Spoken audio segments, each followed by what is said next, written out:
Good We are evening, live! Christian nation. Hear these words and revel in the glory of your salvation. This is the Rusty Spoon Show. I am joined here, as always, with my good co-host, Mr. Emperor Lemon.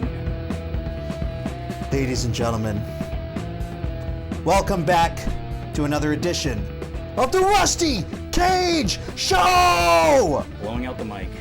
We are live on this sadistic Saturday evening. Is it? I'm your co-host, Emperor Lemon, the E in Rust E Cage, joined as always by your host, Rusty Cage. I see someone saying that this is Dark MAGA. No, this is not Dark MAGA. Dark MAGA says Make America Great Again. This hat says Black People for Trump. I thought it'd be a fun little piece of memorabilia, because, you know, I like to collect things from every time there's a presidential election. I try to get the oddest merchandise. Speaking of, did we ever show the Biden water? I'm not sure. Can you hand me that? Today will be the last day, the last stream that the Biden water is still relevant, unfortunately. That's right. That's right. So this stream, well, you can't fucking see it, whatever. Who cares? On this stream, I mean, I'm a little under the weather right now, but I'm going to try to hold it together. It seems like we're going to be on here for a while, at least 3 hours, and maybe even longer. This might possibly be the last few hours of TikTok. That's right, Rusty. We are under a period of great change in America. In a few days, there will be a new president. In a matter of hours, TikTok, as we know it in the United States, will cease to exist. I don't know what's going to happen, honestly, at this point. We don't really find know. out. There's been a lot of conflicting information, a lot of different legal people, financial people weighing in. But as far as we've gathered, at midnight EST, TikTok and all of its servers in the United States are supposed to go down. Something's supposed to happen either, and I don't even know if it's EST or is it on their time, their Singaporean time, or on a Chinese Central time. Yeah, it could be Pacific time, because I assume that's where TikTok, their U.S. headquarters are based, Silicon Valley area. Yeah. So who knows? But later in the stream, we will be discussing TikTok. We will go into an in-depth discussion about the merits of TikTok. Now that it's finally being taken away from us, a lot of people getting their wish that TikTok is possibly deleted forever, we are going to see if that is really all it's cracked up to be, or if there's some value of TikTok that perhaps is being missed, and if the balance of the internet as we know it will be completely thrown out of whack with TikTok's banishment. Yeah, I am interested to talk about it. I just want to, okay, all my levels are fine. I am interested to talk about it because I know it's a very contentious thing. Like, a lot of people still have the mindset of TikTok that they had when it first started, where this is a children's dancing app. But we can talk about that later. I think one thing that I am going to try to do, maybe in the last hour, is stream the countdown on TikTok, do a dual stream. So I don't know how that's going to work. It might look a little awkward, but it'll be interesting to see how it works. That's right, everyone. We will be attempting to make a little bit of history on the show tonight. The first ever Rusty Cage Show simulcast, coming to you hopefully in a few hours if the technical difficulties and the Lord of Internet bandwidth will prevail. We will provide a dual screen experience. This will be like when WWE bought WCW and Vince McMahon showed up on TNT and USA Network at the same time. Oh, shit. Did he have to do double the work, or was it No, just... they had the same signal, and they broadcast it out on WCW's time slot on their last show. That's insane. Okay. Damn, that seems like a bad idea. It might be a terrible idea doing dual streams, especially when probably everyone's going to be streaming on TikTok. No one's going to be on mine because I haven't posted on there However, in maybe Rusty, 9 months. You are the TikTok specialist. Yeah, I have no experience with TikTok, very limited, dabbling here and there, but you have a follower count of 500,000, so hopefully we will get the Rusty Cage fans of TikTok to be able to tune in to a little taste of the Rusty Cage show this evening. Yeah, I hope so. I'm interested to see how that algorithm's going to work. If you don't post too often on any of these sites, they seem to... I don't know if they defavor you or if people just kind of forget and stop caring. A lot of content to watch on TikTok, as we'll discuss. But before we get into the show, Rusty, do you have any personal matters to discuss? Well, yeah, I guess I was going to say I had a friend, a bar patron, die of a heart attack. Jesus Christ. It was like 3 nights ago.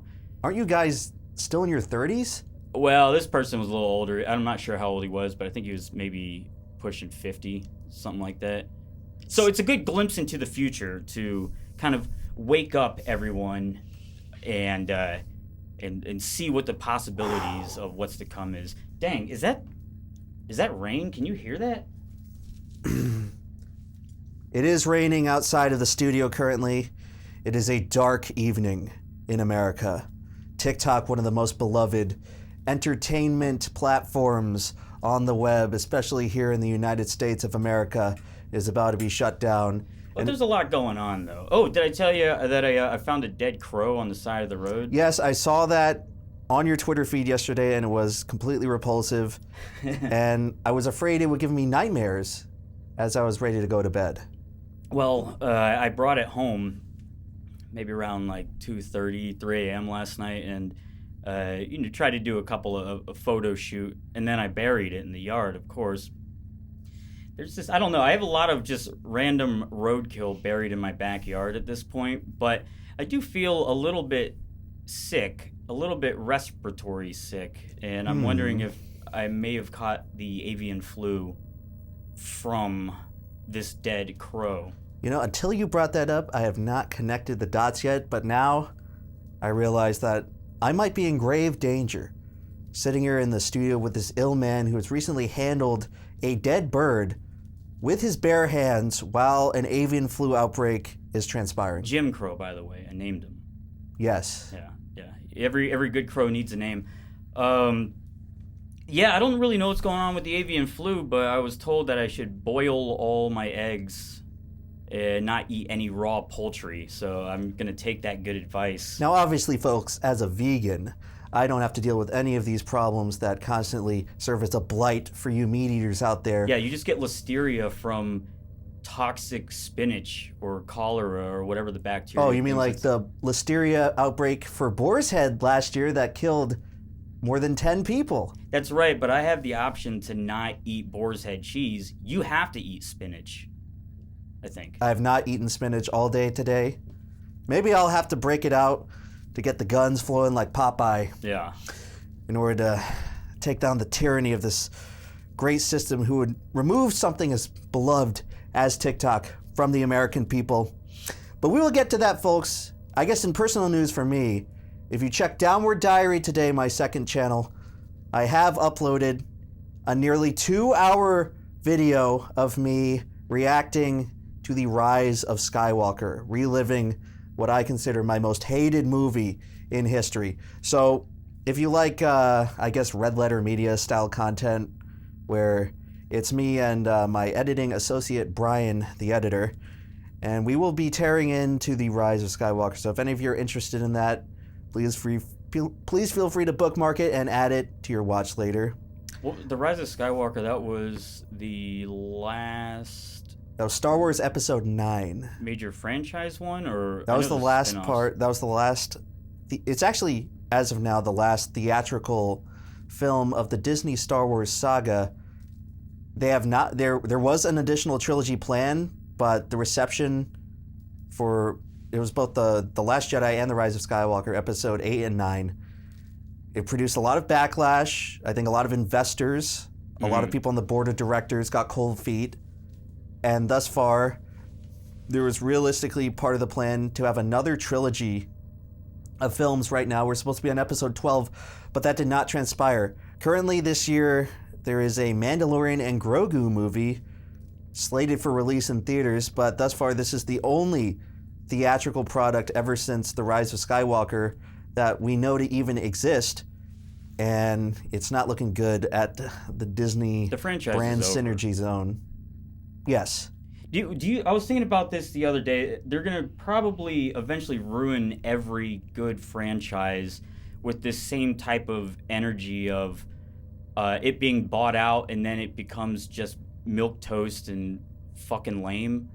Like The Boys, for instance. I'm trying to think of other good shows that have been around for a while. The Boys is at least something, and I can't speak on the quality. I haven't watched it myself, but from the reception I've heard where people are saying season 4 went downhill.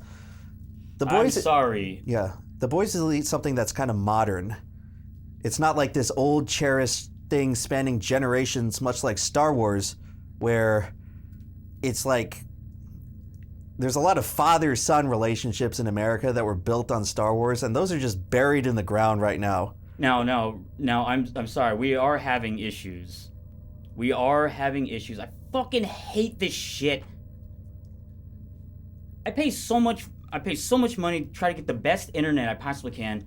Look, drop frames. I don't know if they can hear me, but we're definitely dropping frames. It's just sputtering in and out. I can see on OBS. I'm sorry, everyone. Fucking Christ. Well, hopefully you'll bear with us for the technical difficulties.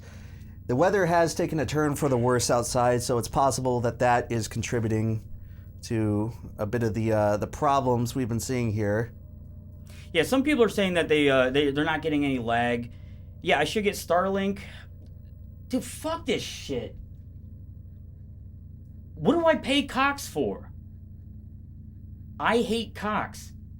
It just keeps sputtering in and out. Is that because it's raining? It's raining? Is there a storm coming so they decide that they can throttle the internet? I don't understand what I have to do.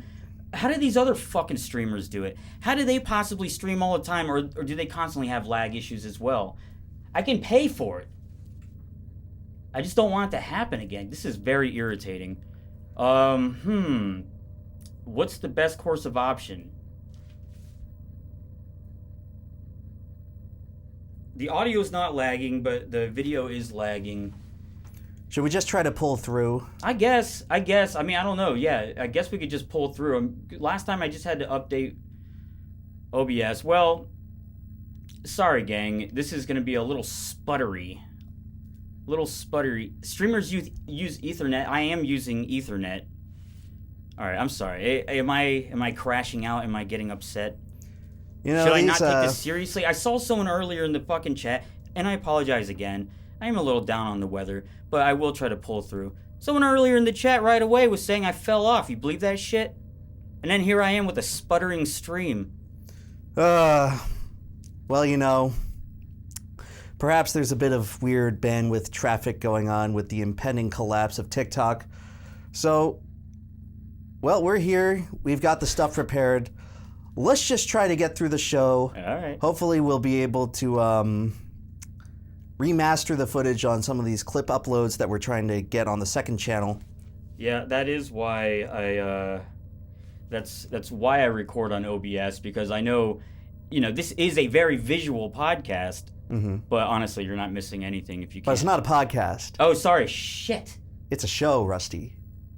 My brain is all foggy. It's something to do with that crow, Jim, the crow that I buried in the yard. I thought I was doing a good thing, but I think I cursed myself. Well, you know, somehow. Rusty, in The Lighthouse, Willem Dafoe's character says that it's bad luck to kill a seabird. That's right. Now, I don't know if a crow counts as a seabird, but it starts with the letter C. Oh, yeah. So, well, I mean, just saying it's possible. If what he said is accurate, then you've brought misfortune onto our show today. I have this plan. I haven't started enacting it yet, and I think I do want to kind of film it a little bit, but there's a lot of crows a few miles down the road near the campus, and when I walk by them, I think I'm going to start bringing little snacks for them. I do want to befriend a crow and see if I can maybe coerce them to follow me back to the guillotine. Well, scientific research has shown that crows are some of the most intelligent of the avian variety. Yeah. They can solve complex puzzles comparable to a human toddler. Well, human toddlers are fucking stupid. But comparatively for birds, that is quite impressive. I don't know. These toddlers keep finding their way into people's gun drawers and shooting themselves. I've never heard of a crow accidentally shoot itself or its friend. Is that stupidity or intelligence? To operate a firearm. Who knows? Maybe ask our men in blue. Well, we'll find out whenever I get this crow to follow me home. Yeah, what would you have to do? I guess if I kept little pieces of meat in my pocket, or I don't know what else crows eat, like bugs. And then as long as my hair is still this deathly white color, then I should be recognizable, or I should wear like a red hat or something, so they could pick me out of the crowd.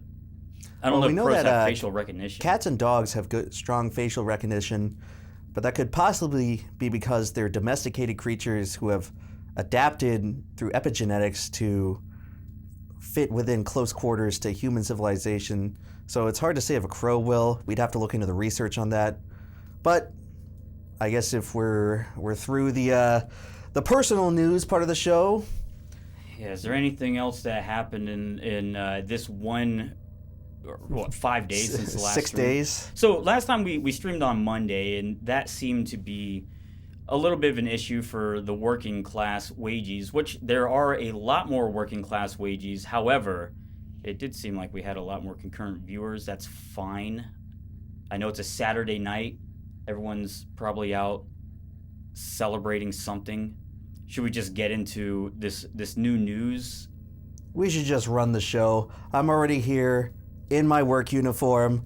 I'm not going back without at least entertaining these fine folks at home here. Now, I will say this before, because I don't believe that we created an image for it, but yes, David Lynch, along with this crow, has died. David Lynch, the beloved writer and director of fame, Twin Peaks, Dr. Mulholland Drive.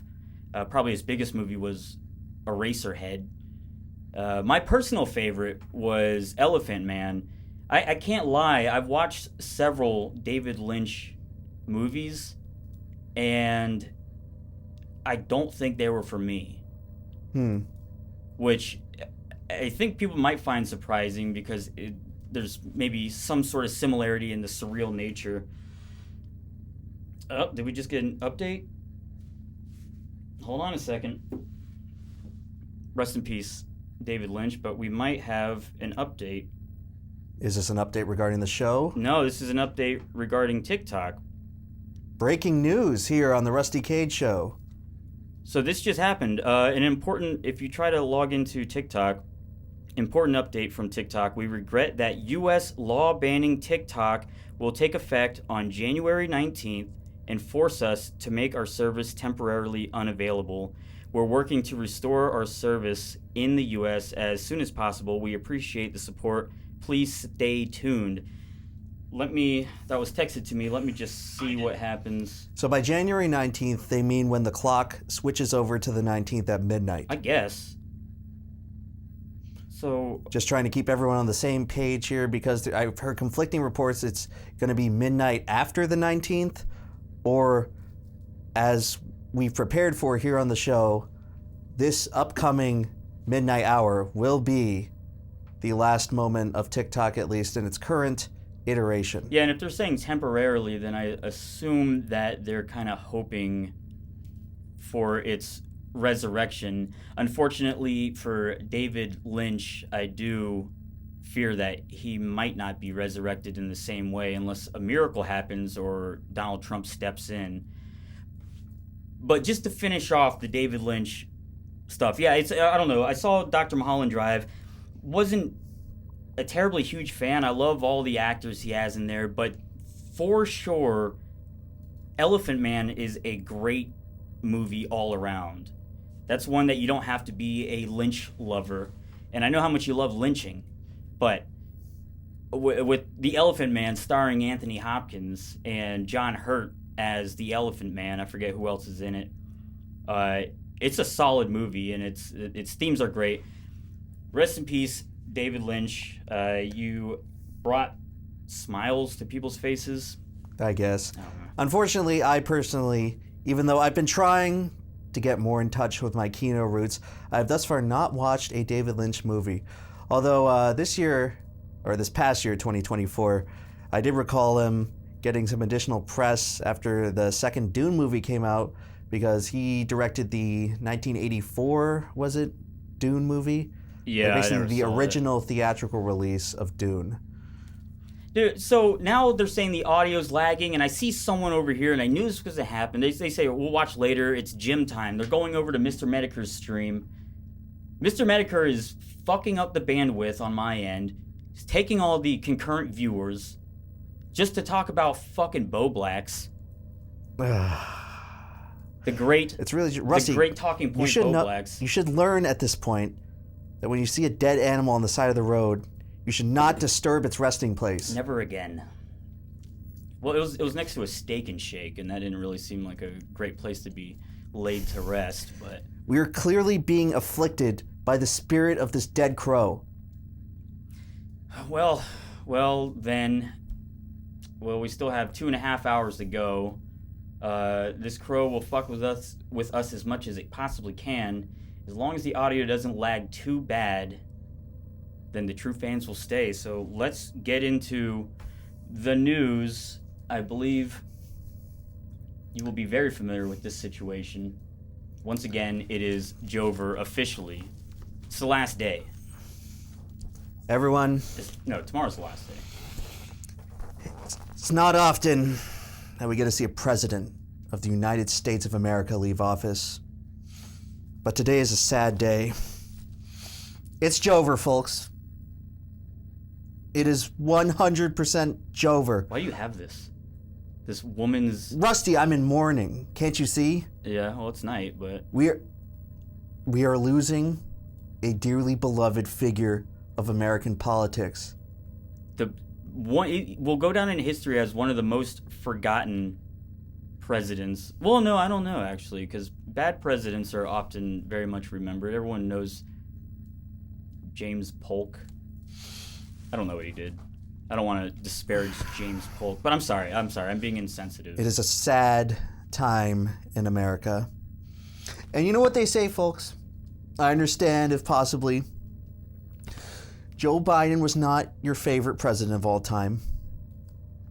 But you have to remember the age-old saying, where you don't appreciate what you have until it's gone. And so today I've taken the liberty of putting together a presentation to remember one of the great heroes of modern American politics. And hopefully you folks will be able to come out of this looking at old number 46 a little bit better. Dang, we're trying to pull through, gang. We're trying to pull through. It seems like the ghost of Biden is breaking the stream. I'm looking at one red bar. Well, listen, if this doesn't get resolved, if this happens one more time in my life, if the stream doesn't go exactly perfectly fine, I'm quitting everything. It's officially Jover. Yes. I will cut my head off. Guys, there's so many reasons to be sad right now. Getting the avian flu. Is it okay? Are we back? Because my presentation here should not go off under anything but the most fortuitous circumstances. What do I possibly do? All right, so if I want to, we have 2.5 hours of this. This could either be just in and out of working. I could maybe attempt to restream. I could try to update OBS. Or this could be a very unlikable stream for the audience. I mean, if there's an OBS update available, maybe you could try something like that. Here, you talk to them for a second. I'm going to look. Chat, there comes a time in every streamer's life. Oh, there is. So what does that mean that we have to stop streaming? So, like, what the fuck is this? Do they just do, like, some fucking shitty fucking planned obsolescence? I know. This is goddamn ridiculous. There's an update stream. There's a fucking update for OBS. Every Should we just bring it back? I don't know. God damn it. We should complain the whole time. No, because if you can update it and it's gonna fucking fix it somehow. I'm updating. Maybe we should go back. I'm updating. Sorry, everyone. I know we're gonna lose 29.7% drop frames. God fucking damn it. All right, listen. If you want to stay on the stream, then you should, because I don't know how long this will take, but I am going to have to hit stop streaming. You will still be able to talk in the chat. Sorry for this crash out stream, everyone. I do apologize. I don't want to be... Whoa, it's better now. Well, no, now it's not better. I can see that the thing's down. Imagine this is the first break, all right? Go get a fucking cigarette. Go eat your pickle hoagie with sauce. And I am updating, reinstalling, and relaunching this stream. See you in a little bit.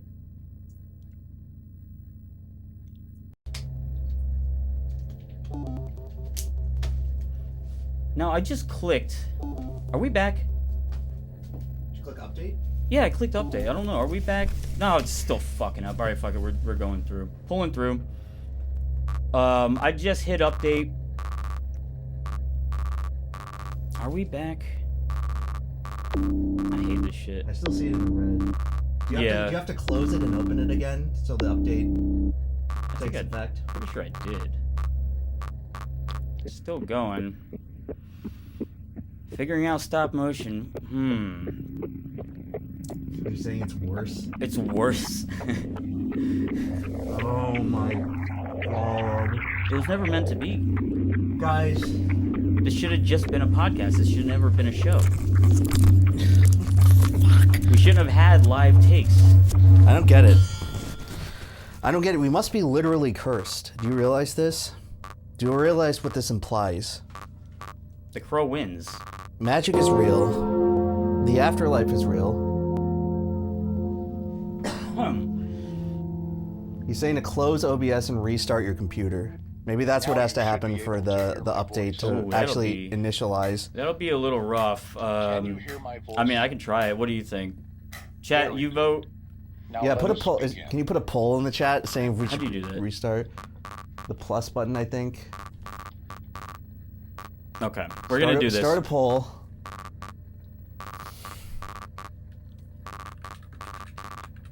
Oh, God, we're dying over here. Oh, no, it's okay. It's all okay. This is definitely not going to make me go on a Unabomber-like rampage across the United States of America. All right, so this is shut down, stream, and restart. Yes, no, I'm going to start the poll. How do I know? Because I've done it to one now of the what's fuckers oh, now in the real life, interest. and you have cried. You cried and apologized.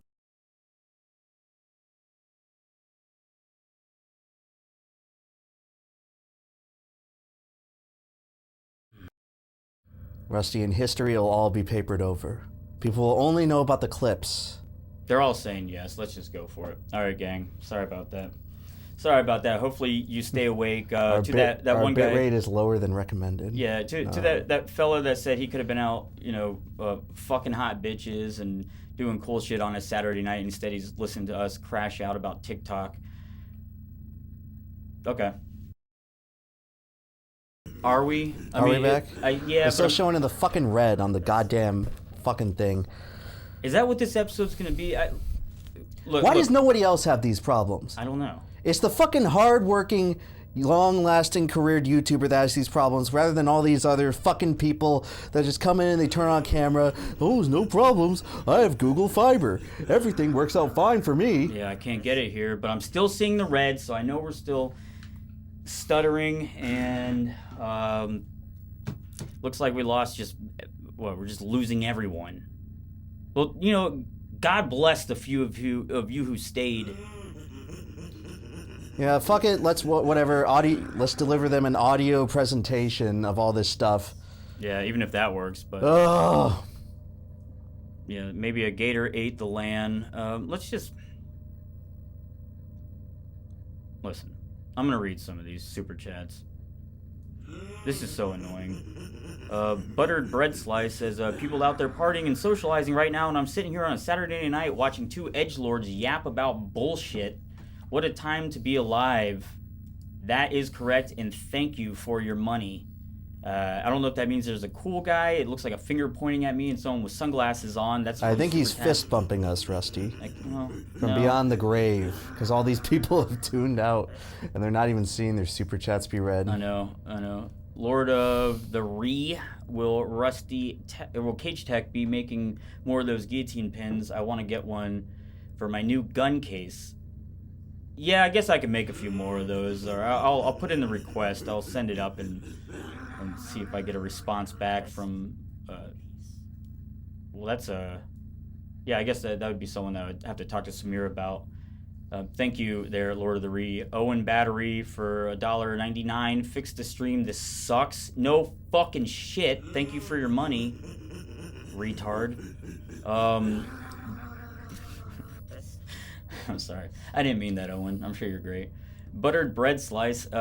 Stop motion animation ass stream if you want to take the African American vernacular. Thank you for your money, Owen Battery. Stream is slower than the short bus. Well, we are two idiots, and so that's where we are. I'm gonna have to fix a few of these things now. Every time I restart OBS, it's this fucking bird's fault. You see, like, they flip me. I'm flipped upside down right now, so I have to unlock this layer. Look at you. You did this to us, Rusty. Let's just play the audio while I'm trying. You're doing like demonic shit with this fucking bird, and it's afflicted the entire stream. Can they hear us? This should have audio. It's low. Oh, they were saying, what's the laughing in the background? I guess that's been playing the whole time. Oh, really? Yeah. No, it could be because when I start the stream up, it starts to play everything all at once. So, yeah, I'm just making sure that the audio is... Okay, let's see. Transform. Man, what a bummer. What a bummer. What a stupid bummer. You know, and I think good improv means that you're supposed to be able to roll with the punches, but autism is a little different. Oh, see, look. I can't even move this now. Rusty, my faith in technology is being severely tested right now. I think I'm just going to have to go out into the woods and start drawing some pictures with sticks in the dirt and show that to people, because that seems like a more effective use of my time to try to get people out. All we want to do is entertain people in this weary world. That's all I want. And it just has to be a big old problem. Can you hear this noise? I can't.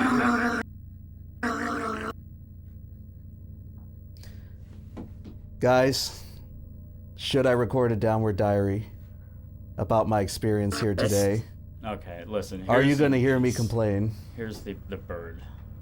I guess this is what I look like now. Yeah, look at this. Rusty, this is the source of our scourge today. There's no other explanation. All the testing and everything was completely normal. Sorry. Rest in peace. Rusty, you invited a demon. And that's double audio. There is a demon in this room today. Demon Jim Crow, please show yourself. Please have mercy on our humble little entertainment venture.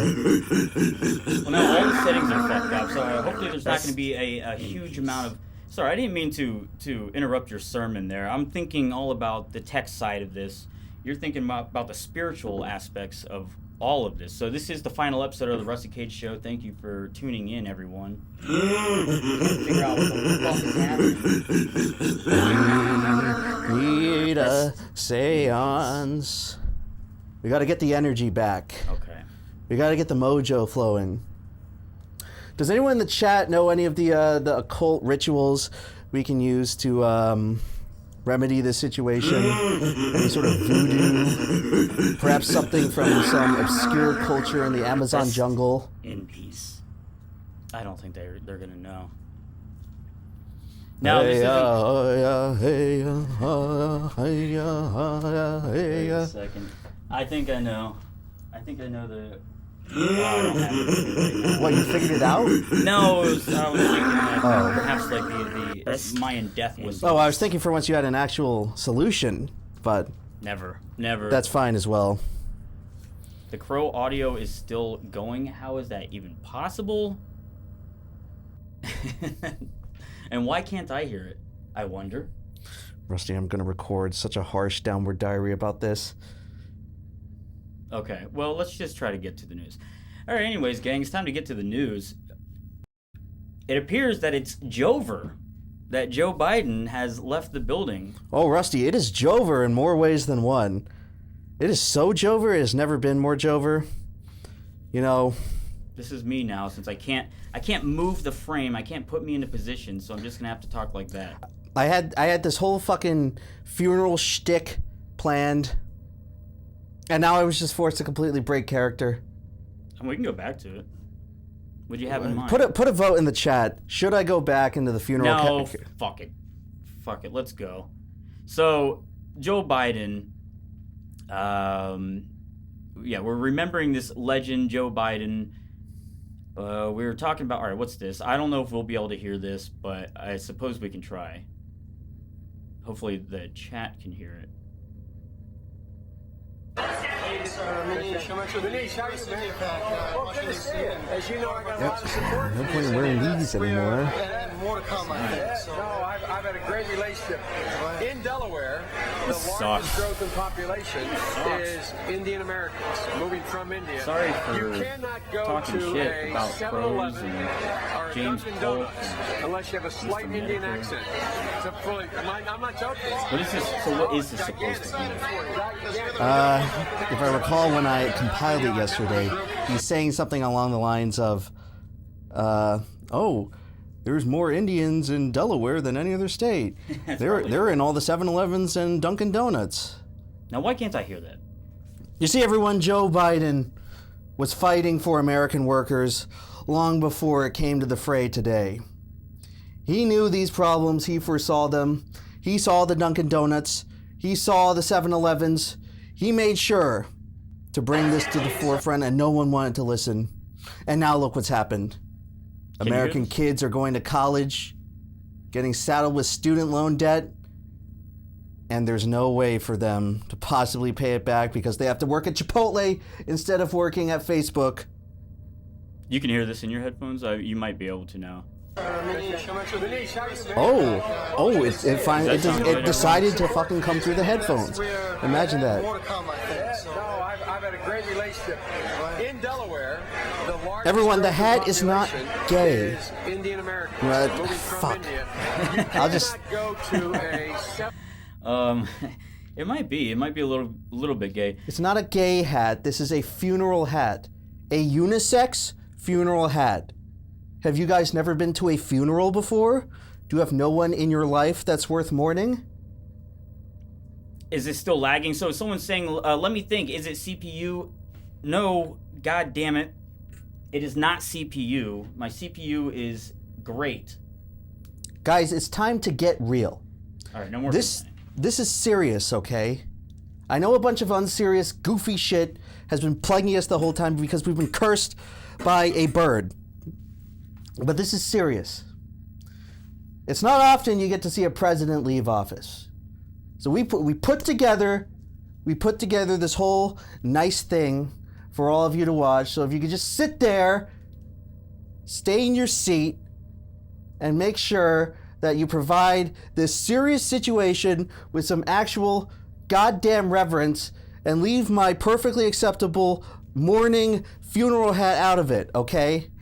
So anyway, Joe Biden... Oh, the laugh track still works. That's a good sign. Yeah, the only thing is I can't move the position of this probably without stopping OBS again. Do you have like a very short stool? I could do that. All right, it's all about improv. That's the whole nature, the whole point of the show. More than one way to solve a problem, everyone. Okay. Anyway, Joe Biden stood up for your jobs. He understood the influx of Indian workers, H-1B visa abuse, and he stood up for you and your rights. And it's time to appreciate our great leader. Joe Biden was a man who loved many things. He loved ice cream. He certainly did. Lots and lots of ice cream went into Joe Biden's mouth over this administration. You should be able to see if you can hit the button. Nothing. Hit it again. There we go. All right, there we go. Joe Biden enjoyed a good birthday. Lot of candles on that cake. Looks like a definite fire hazard for the White House. That's just because it's a testament to his experience, folks. This is an experienced man. Look at all those candles. Every one of those candles is a year spent serving you, the American people, selflessly, as a public servant for all of you at home. Is that a real picture? Look at each. Yes. This is fucking not an AI. ridiculous. This is a real image of Joe Biden's recent birthday at the White House. That's a lot of candles, folks. That's a lot of years of public experience serving you. Joe all Biden the- loves birthdays. The children. He also enjoys soda. Are you blowing this mic out? I can't tell. I don't care. Okay, all right. That's just more patriotism. Jesus Christ. Speaking of blowing out the mic, ice cream, birthdays, and soda. Aren't these the things that American virtue is built off of? It's hard to have a party. It's hard to enjoy yourself without ice cream, birthdays, and soda. A vote for ice cream, a vote for soda, that's a vote for Biden. And thankfully, many of you guys have already voted for him. That's why he was the president. Hello? Nothing? All right, whatever, I'll do it. Joe Biden knows how it feels. Gen Z loneliness epidemic. 60% of Gen Z doesn't have one single friend. Wait, what? 95% of Gen Z has never even sniffed a woman's fragrance. Or a child. Biden knows what it's like. Biden knows how it feels. All you people at home. Look, there's a reason I know you're tuning into a failing stream filled with technical difficulties all day long on this Saturday night. Normally a social, jovial time. MLK Day is coming up, one of America's great holidays. And yet you're here watching me. And maybe you can use this opportunity to finally appreciate this amazing American legend who understands your condition, Gen Z.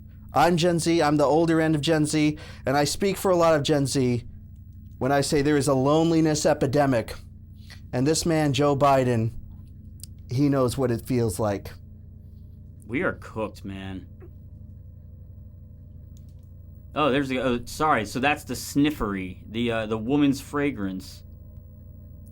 Joe Biden will help you. What the fuck does he do this shit? Ladies love Joe Biden.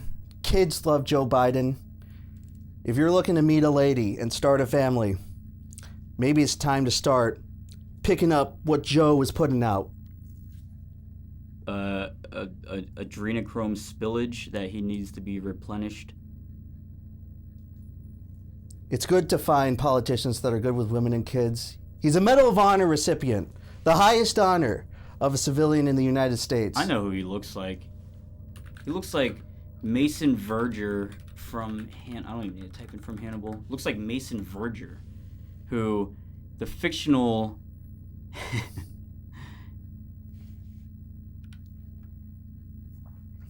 Yeah, this is Joe Biden. Now, Rusty, don't you think that's a little bit of a stretch? From the Hannibal movie, where, what's Anthony Hopkins' name again? Did you ever see these movies? I think you put it on one time, Silence of the Lambs? but I got bored. How do you get bored at Silence of the Lambs? What? There's like a bunch of people talking about nothing in particular. Eating I'll humans? give Silence of the Lambs a fair shake, but guys, what does Biden have to do with Silence of the Lambs? I mean, does this guy look like any sort of cunning mastermind of sorts? He's quite nimble. Jesus. Biden, of course, ascended to great heights in our political system. Ignore that real quick. That's him trying to get into heaven. Well, I mean, this is the best footage I could find of him looking dignified. But Yeah, here we go. Here we go. That's what... You know what? I think there's something to be learned. When you mess up, when there's something catastrophic and humiliating that goes on to you, much like the events of this stream earlier on, you just got to get back up and salute the troops. That's what you got to do. There's lessons to be learned from this man. 87 years old, however the hell old he is, still giving us lessons. They say you can't teach an old dog new tricks. How about learning from that old dog? I'm laughing at one of these comments. Trip over, pick yourself up, get back. That's the Biden standard right there. Someone says the Hannibal movie. What's his name again? Yeah, Hannibal Lecter. I'm fucking retarded. I'm sorry about that. I'll read the other super chats too. Don't get it twisted. A lot folks. of irreverence, folks. A lot of disrespect for an American legend. You do realize that you're talking about the most popular president in the history of America. We have the statistics to prove it. 81 million voters, more than any other candidate in history, according to your oh-so-beloved orange fuzzball, Donald Trump, who Biden resoundingly defeated. He put Trump in a pack. 81 million people went to the polls and said, yes, we want 4 or more years of a Joe Biden presidency. How many slides do we have about Joe Biden?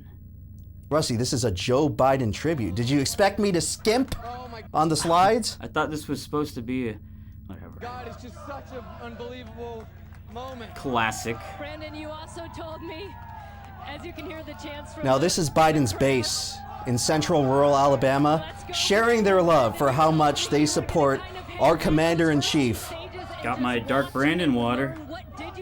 I'll take a sip. I'm gonna see what this tastes like. Drink up, Rusty. This will be the last time it tastes so good. Anyway, the Alabama faithful of Joe Biden, they not only rallied around him and did a chant of national support for their commander-in-chief on live television, but they also did the research and learned his favorite endearing nickname of Brandon, which at the time was unknown to most of the American public. All right, let's see if I want to give people a good look at this. That's right, everyone. Now, Rusty, you've had these for quite a while. Joe Biden branded water in a can. You've had it for a while. It's finally time to crack it open.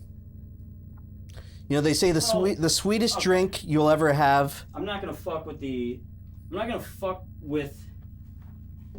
focus. Rest assured, folks. This. I gotta get my shit. Here, hand it over to me. This right here is 100% bona fide Joe Biden water.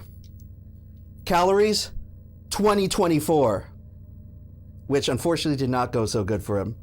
All right, should I shotgun it? I'm not really sure how to shotgun water. Doesn't it have to be carbonated? Here's some reminders about the other guy. It says right here on the nutritional facts of the Biden water. Here's some reminders about the other guy. Felony counts, 34. Bankruptcies, 6. Impeachments, 2. Business failures, countless. Guys, Donald Trump has so many business failures that it is uncountable from a mathematical level. All right, give me this. And this is the person that Joe Biden was trying to protect you from. I'm not shotgunning it. I don't think it's possible, but... I'm just saying, we are days away from the Trump administration. A convicted felon, a person who has led 6 businesses to bankruptcy. Dude, that actually... You're running out of hours on the clock, folks. It's time to savor them. Savor them for President Brandon. And let's get a let's go Brandon in the chat. That tasted a little bit stale. Stale? A little stale for water. Rusty, avian-esque. I think it's an acquired taste, much like Joe Biden's rustic and down-to-earth personality. Well, it tasted a lot like malarkey, I'm not going to lie. It says it's malarkey-free. That can't possibly be the case.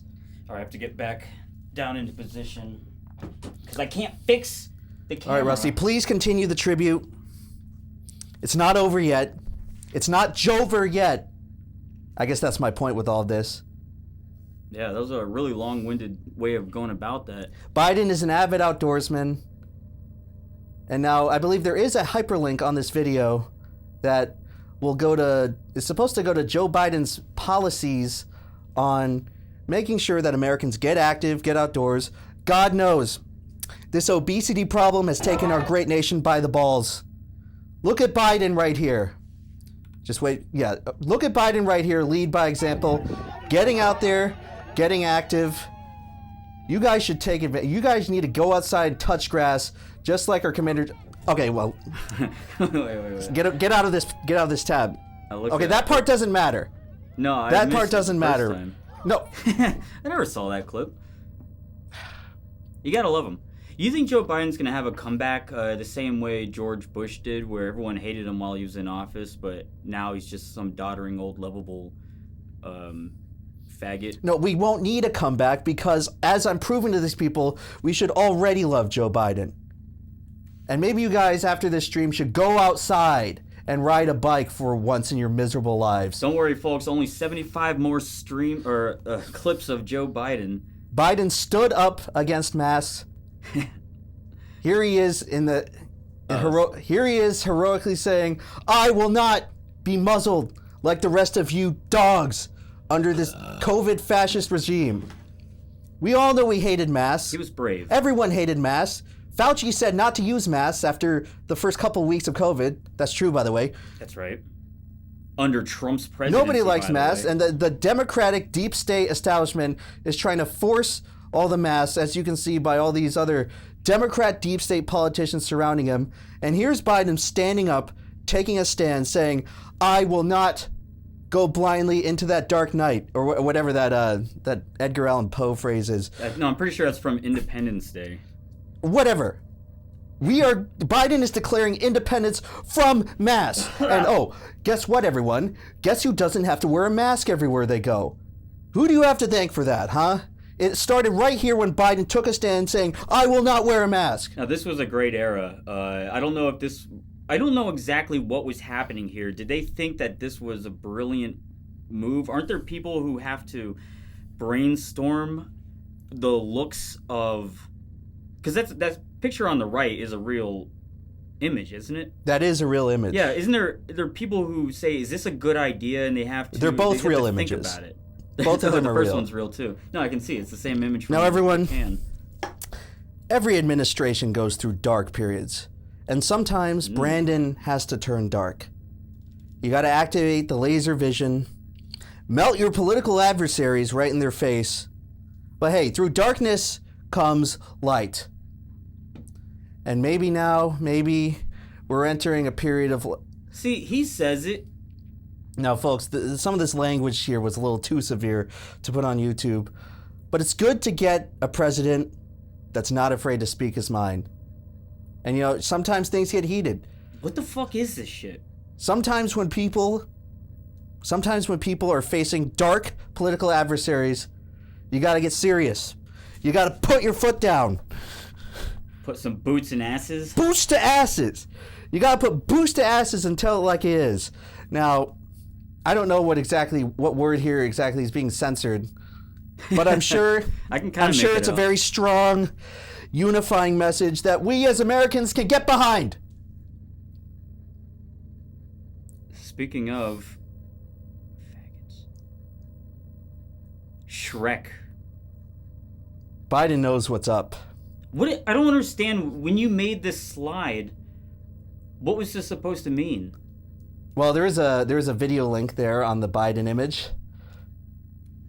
Okay.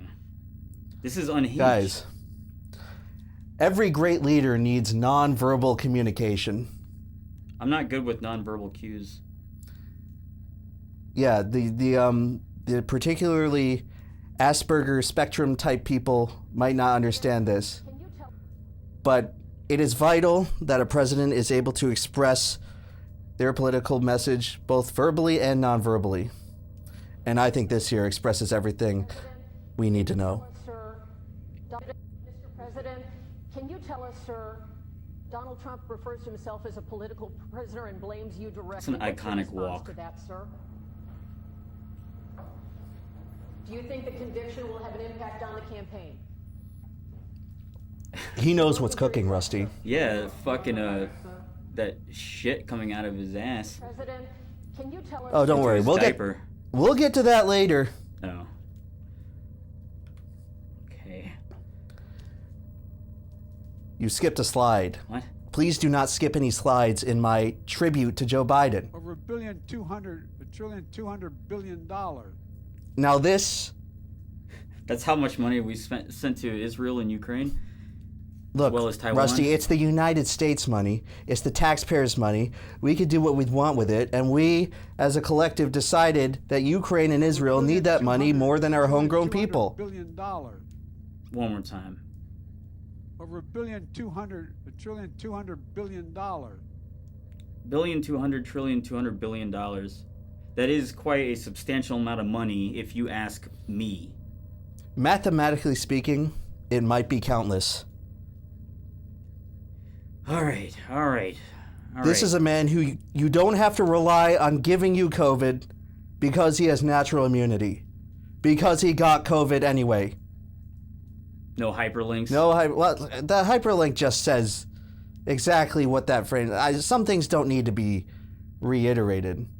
Now, this one does have a hyperlink. All right, folks. This is the hour of Joe Biden. People, what you have to realize is that the most underrated aspect of any president is just how funny they are. And Biden, I think, is one of the funniest presidents. You'd be hard pressed to dispute this. Biden is one of the funniest presidents we've ever had. Distinguished guests, please welcome the Honorable Lloyd J. Austin. What the fuck's he doing? Oh, It is believed, he shat himself. Okay. Yes. He knows what's cooking. It is believed that Biden is having Please welcome a rear emissions moment right here. A little bit of a code brown, according to the CIA Intelligence Bureau. Distinguished guests, please welcome. What do you think he's actually doing? I mean, is this like... This could be some type of... not humiliation ritual. Whenever you're the people who put on the humiliation rituals and you're the one who works with the people who have satanic child sacrifices, you essentially just assert the ridiculous nature of your power over the general public. And so to get your kicks, you probably have to do shit like shit your pants in front of great ceremonies and just laugh about it because everyone can see you doing this and they have no power to stop you or no power of control of their own. You say, look how fucking stupid and goofy and ridiculous I am, and look how unprofessional I am. There's nothing you can do about it. We are the gods. You are the slaves. Watch me shit my pants in front of you. It's like a scene from Dancing with the Wolves.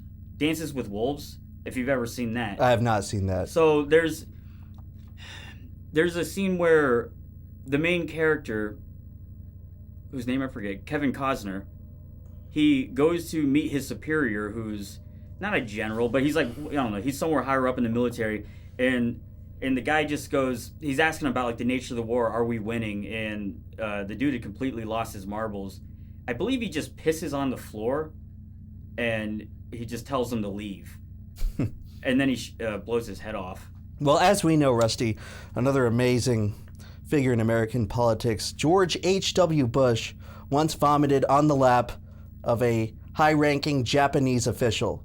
Yes, the great Texan George. So we as H. Americans, Bush. we have to mark our territory in extremely funny ways. Was he sucking and his this dick is or something? funny.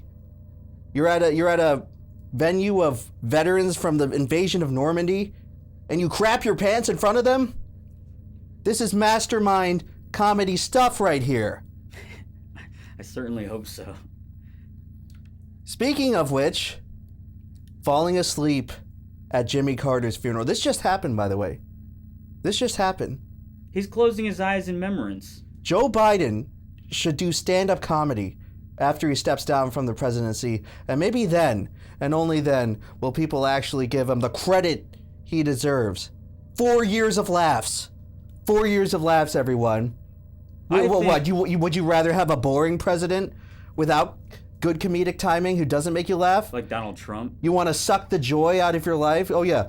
Let me think of all the times I've laughed at Biden over the last 4 years. What if that never happened? Well, let's hear some funny Biden. And I'm going to continue to move until we get the total ban on the total initiative relative to what we're going to do with more Border Patrol and more asylum officers. President Trump? I really don't know what he said at the end of that sentence. I don't think he knows what he said either. Look. You see, everyone?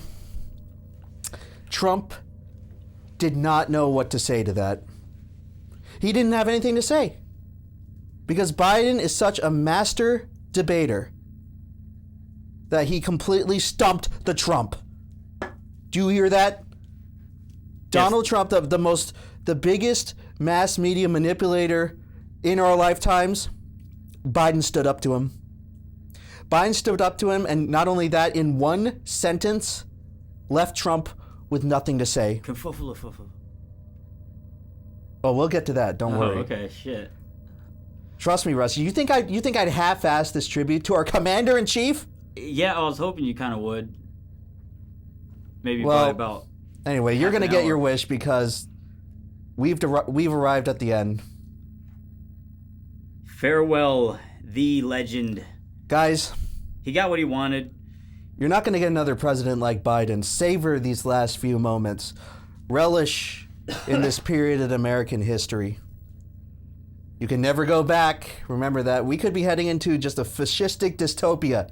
Keep that in mind, and you'll be wishing you'll become crawling back. That's right. You can fix mistakes. I remember how good life was during that Biden administration. Anyway, some final words of wisdom. It's actually kind of upsettingly true, as this might be the best time of our lives because everything does seem to be trending downward. I try to stay hopeful. However, this could be the best time of many of your lives. America is a nation that can be defined in a single word. I was in the foothills of the Himalayas with Xi Jinping, traveling with him. We traveled 17,000 miles when I was vice president. I don't know that for a fact. God, it's just so beautifully spoken. Well, we'll never have another wordsmith like that in the Oval Office.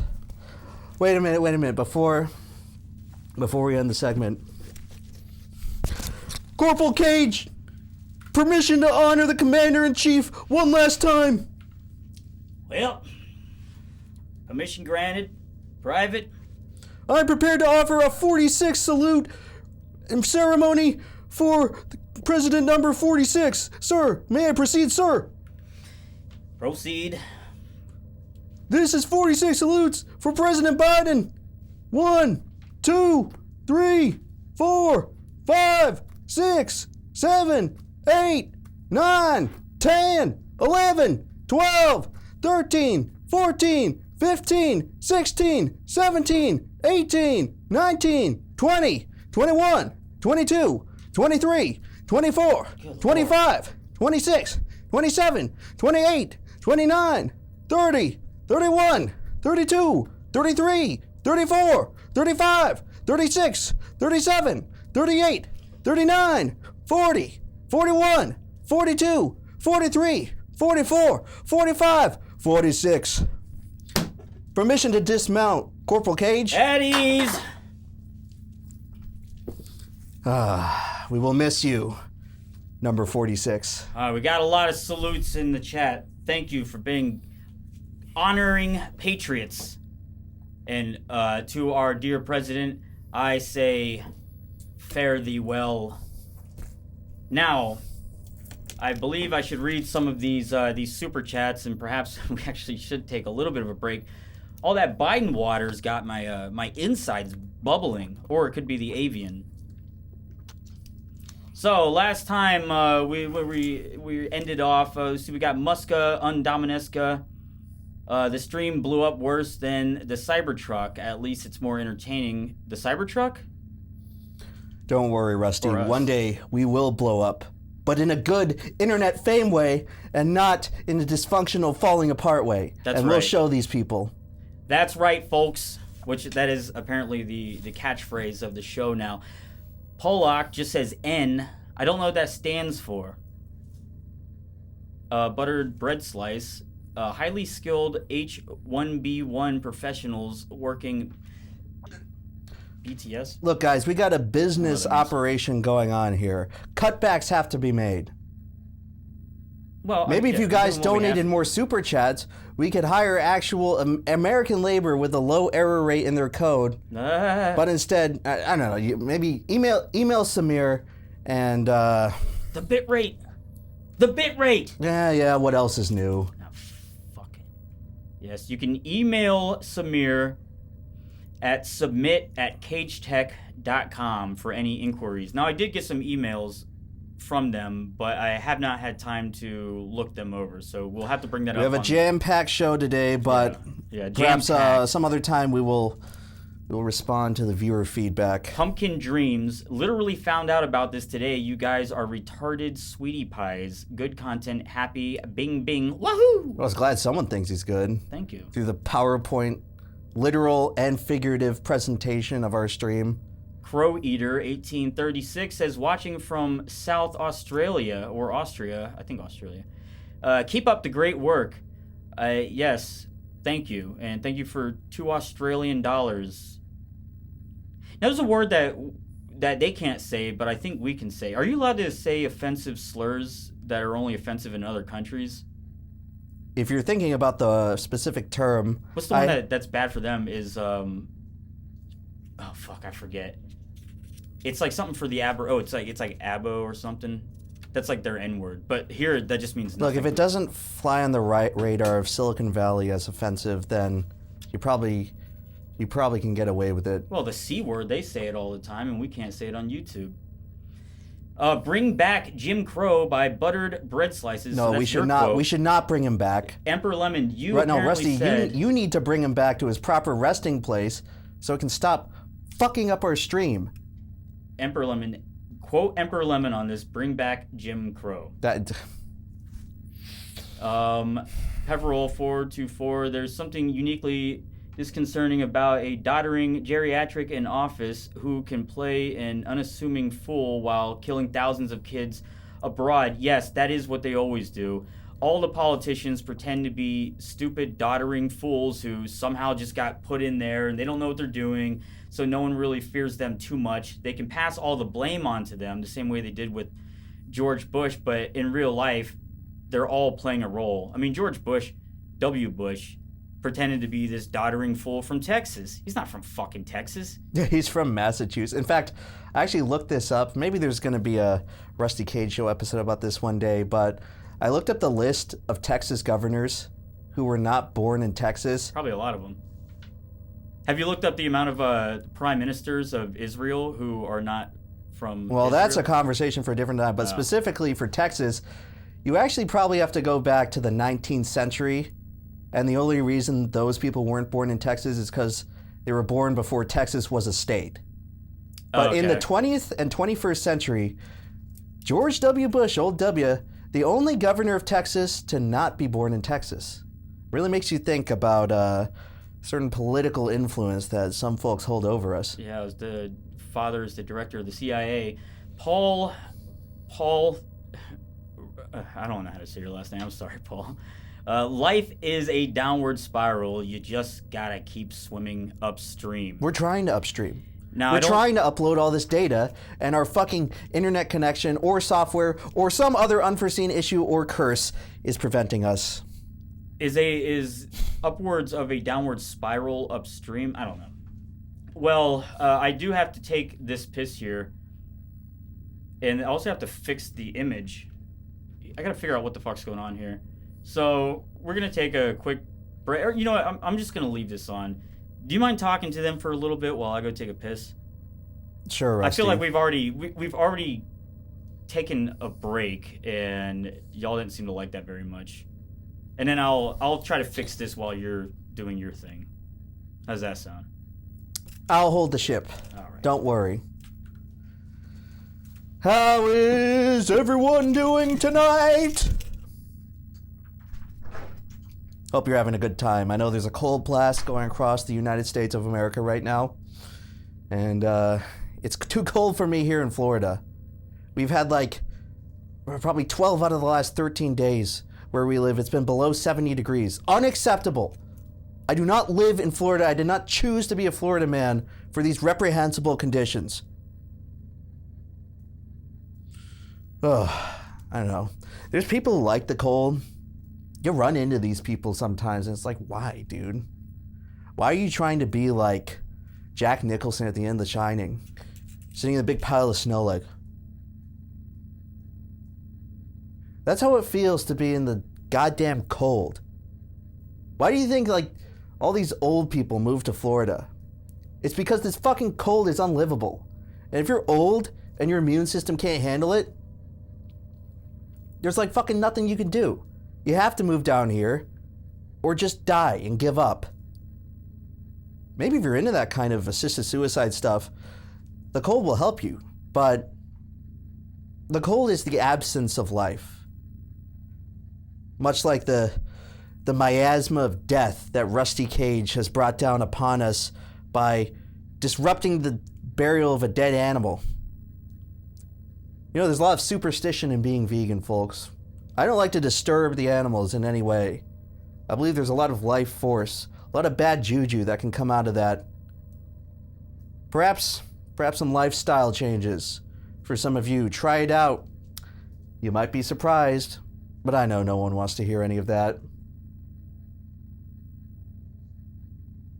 People still want me to talk about the hoagie story. Maybe one day I'll bring them in. Actually, I had something else to say about Wawa, but it might have slipped my mind. I forget. I guess this one time I went into Wawa recently, and there was like 2 people working in the entire store. It's another one of these shitty, dire labor shortage type businesses where their labor shortage is a result of not hiring. Oh my god. Rusty, I guess they didn't want me to tell another Wawa story. Divine intervention. Is that what you were doing? You were telling Wawa? They keep asking for it. But then when I actually go to fucking do it, everyone has a problem for some reason. I thought you guys liked these good old-fashioned implement rants. So please explain to me what exactly the problem is with me complaining about Wawa, where the fucking stream has to crash. Every day it's more crashing and technical problems. So OBS just unexpectedly quit while I was on the break. This fucking sucks. I'm gonna have to really figure out a workaround. I saw people talking about lower the bit rate, but there seems to be, there has to be other issues that are going on. I don't know if it's because my setup is too convoluted. I am on Ethernet. I'm still seeing that it's lagging. This has to be OBS because I'm only streaming at, let's see, what am I streaming at here? Yeah, let's check. Let's check the answer. Output. Yeah, I'm at 8,000 bit rate. Is that way too high? I don't know. Do you want to try lowering it? I have a good. It's not like we have anything else to fucking do. My computer is good, Paul.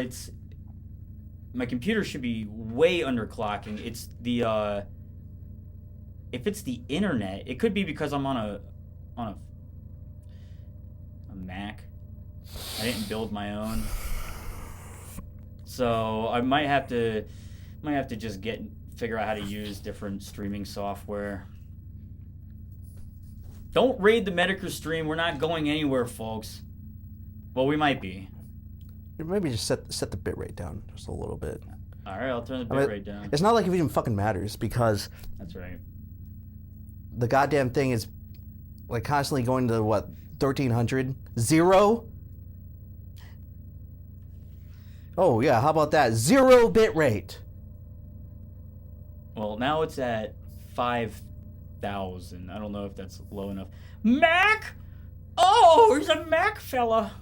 Now, guys, do we have to pitch in to get Rusty Cage a Windows computer? 2,000 is good. I think I'm recording this, so who's gonna rewatch this at all? I should get a Windows. I mean, I should have done those deals with like the Meta PCs, and just got a Windows computer just because it works for streaming software. Let's just take it down to 4 or 3. 4 is a nice even number. I like 4. Yeah. Okay. All right. I still will be right back. I had to run in here because I saw that the stream had just unexpectedly ended. Oh, so you didn't even get to take... Just give me another... No, see, now look. It's the bit rate, so it's the streaming... YouTube... This is not going to be entertaining for long. All right, one more second.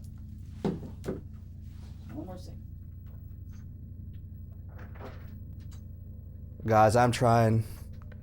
I really am. I mean, I don't know what the fuck is going on, but we're trying to put on a good fucking show.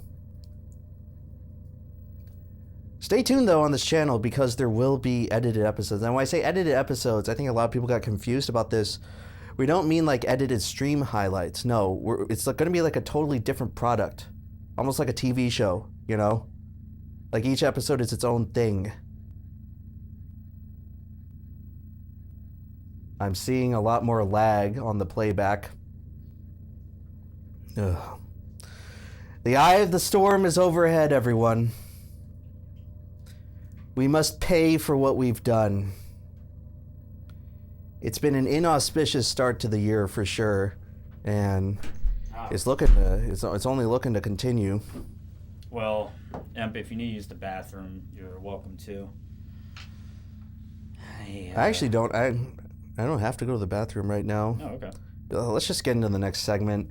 Might as well power through because it's not like anything else is gonna fucking change. Yeah, it's gonna be a clusterfuck whenever it gets to actually trying to simul stream on TikTok, but we'll that's in 30 minutes. So do we have news first? Let me fix this real quick. I have to. So we have about 90 minutes before the supposed shutdown of the TikTok app. So I do believe we have a little bit of news to get into before that. Oh, great. You're upside down now. No, that happens. I don't know. I can't fix this on stream, so I'm just going to have to... Oh, I wasn't upside down before. No. That's right. You somehow made it worse. I hate this shit. Okay. Right. Guys, are one of you like software developer? Can you make a fork of OBS that actually works? Anyway, we have some news to get into, everyone.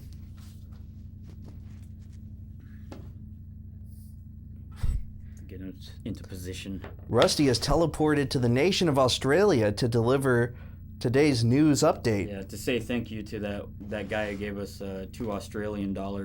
Hey, you know, when you're supposed to fly the American flag upside down when you're in distress, well, Rusty is now flying upside down.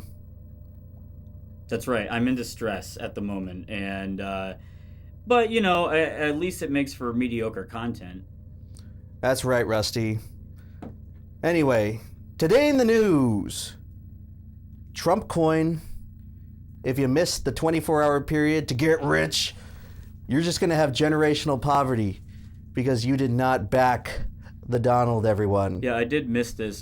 He's constantly releasing things like Trump-printed gold coins or gold-plated coins. But now, I don't know, is this his first cryptocurrency? His first meme coin?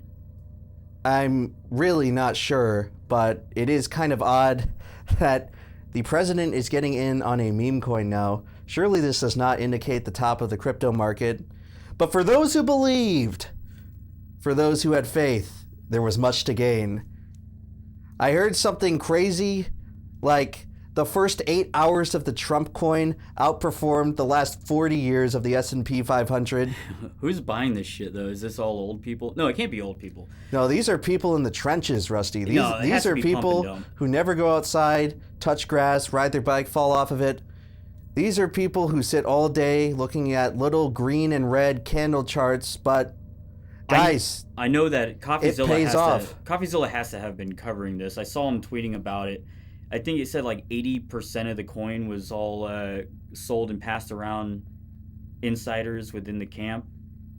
And so it really possibly was a pump. I don't know if it dumped, though. Well, whoever's the insiders, they just made a lot of people a lot of money. Now, in the first few hours of this thing, people were like investing a couple $100 and coming out with $100,000. And it just kept going up. Up and up and up. I think it's going down now. Sorry, all of you got stuck holding the bag. Better luck next time. No, just go to the next. Just go to the next slide. So this is the one he claims he made $110,000 in 30 minutes. The coin continued going up. I put this together last night. It continued going up overnight, and apparently, there are 528 new millionaires now, because they bought this coin at the bottom and rode it all the way to the top. Yeah, but when did they buy it? Did they know, or did they just... They saw the tweet and they instantly... Well, that's for CoffeeZilla to go through and do the boring muckraking. Rusty, let the people dream for a moment, you know?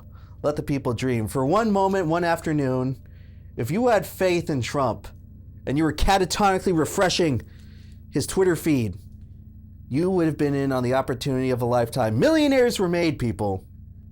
You know, people were talking about invoking these socialist, communist policies that redistribute the wealth. This is the wealth redistribution right here. What's going on? But you had to have faith. You had to have faith, everyone. Hold on a second. Gang, I'm still checking out this TikTok situation. Do we have a breaking news update from TikTok? Maybe, probably not. Probably not? Yeah, well, so I saw someone in the comments say that my TikTok got suspended. And as I'm checking my notifications on TikTok, I'm getting nothing. And, well, this could be just because the ban has begun. So if I check activity, I got nothing. Just white. So that's if I go to where I would normally see if someone liked a video. Has it begun? Has the downfall already started? Ahead of schedule. Well, that's going to put a wrench in our plans here, folks. It looks like that whole simulcast will be a little tricky to do if Rusty's TikTok account is non-responsive. Oh, so you can't see anyone's profiles on TikTok anymore. It's happened. Damn, it's over already. Shit. Well, I guess Well, guys, the clock has hit 0 ahead of schedule. Let me see. Let me just try this a few more times. Yeah, something went wrong, so I'm just trying to click on anyone's profiles. It won't let me log into any of my accounts. All right, it's over, gang. They started this earlier. I don't know what time slot they decided that it would end at 10:30, but it appears that TikTok is dead. And how about this? How about this in the chat? People saying the chat or the stream is going rock solid now. That's right. What the fuck? Could these internet problems have been taking place due to the mass removal of TikTok on the internet? Because that would have been a massive amount of data being expunged over U.S. networks, putting a great strain on the system. Yeah, I'm looking at our interface. I'm seeing green. Yeah, it looks like we have full Could that be now. the answer? On desktop, though, so let me try desktop because I do have, well, I restarted my computer. Oh my God. Let us see. Well, now I'm not going to know how many people liked my last TikTok. What a remarkable turn of events here on the Rusty Cage Show. And you saw it live. Thank you, everyone, for sticking with us. Let's see what this guy has to say. Oh, I can't hear anything. If you refresh the page, so these, like if you look up your own account on TikTok, is that going to still be discoverable? Even though you're currently locked out at a user level.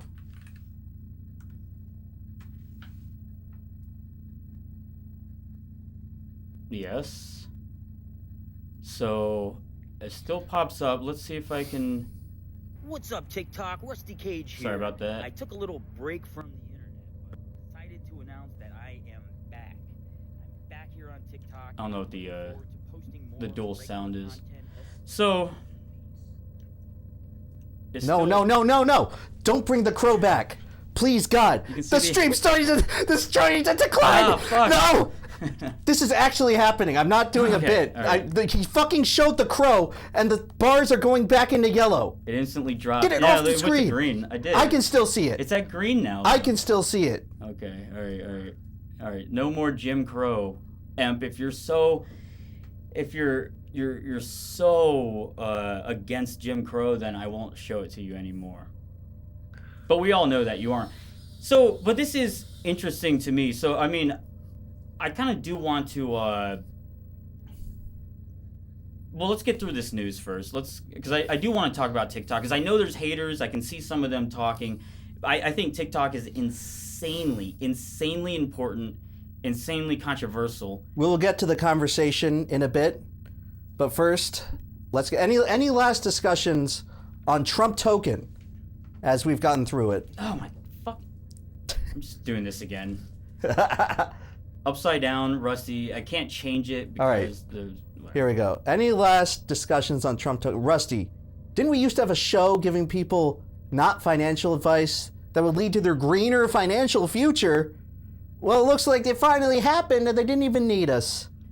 Yes, and I wonder if investing in Meta on Friday was a good idea or a bad idea. I did not, but I probably should have with just a little bit of my portfolio. You invested in Meta? The allotted portfolio, no. No, I didn't, but I probably should have. Anyway, before we head over to the next news story here, I know one of you degens must have gambled on this Trump coin. It's time to pay it forward. Collection jar, everyone, pay it back. I know one of you fucking stinky bastards must have gotten rich off this shit. Pay up, folks. What, you think this entertainment is free?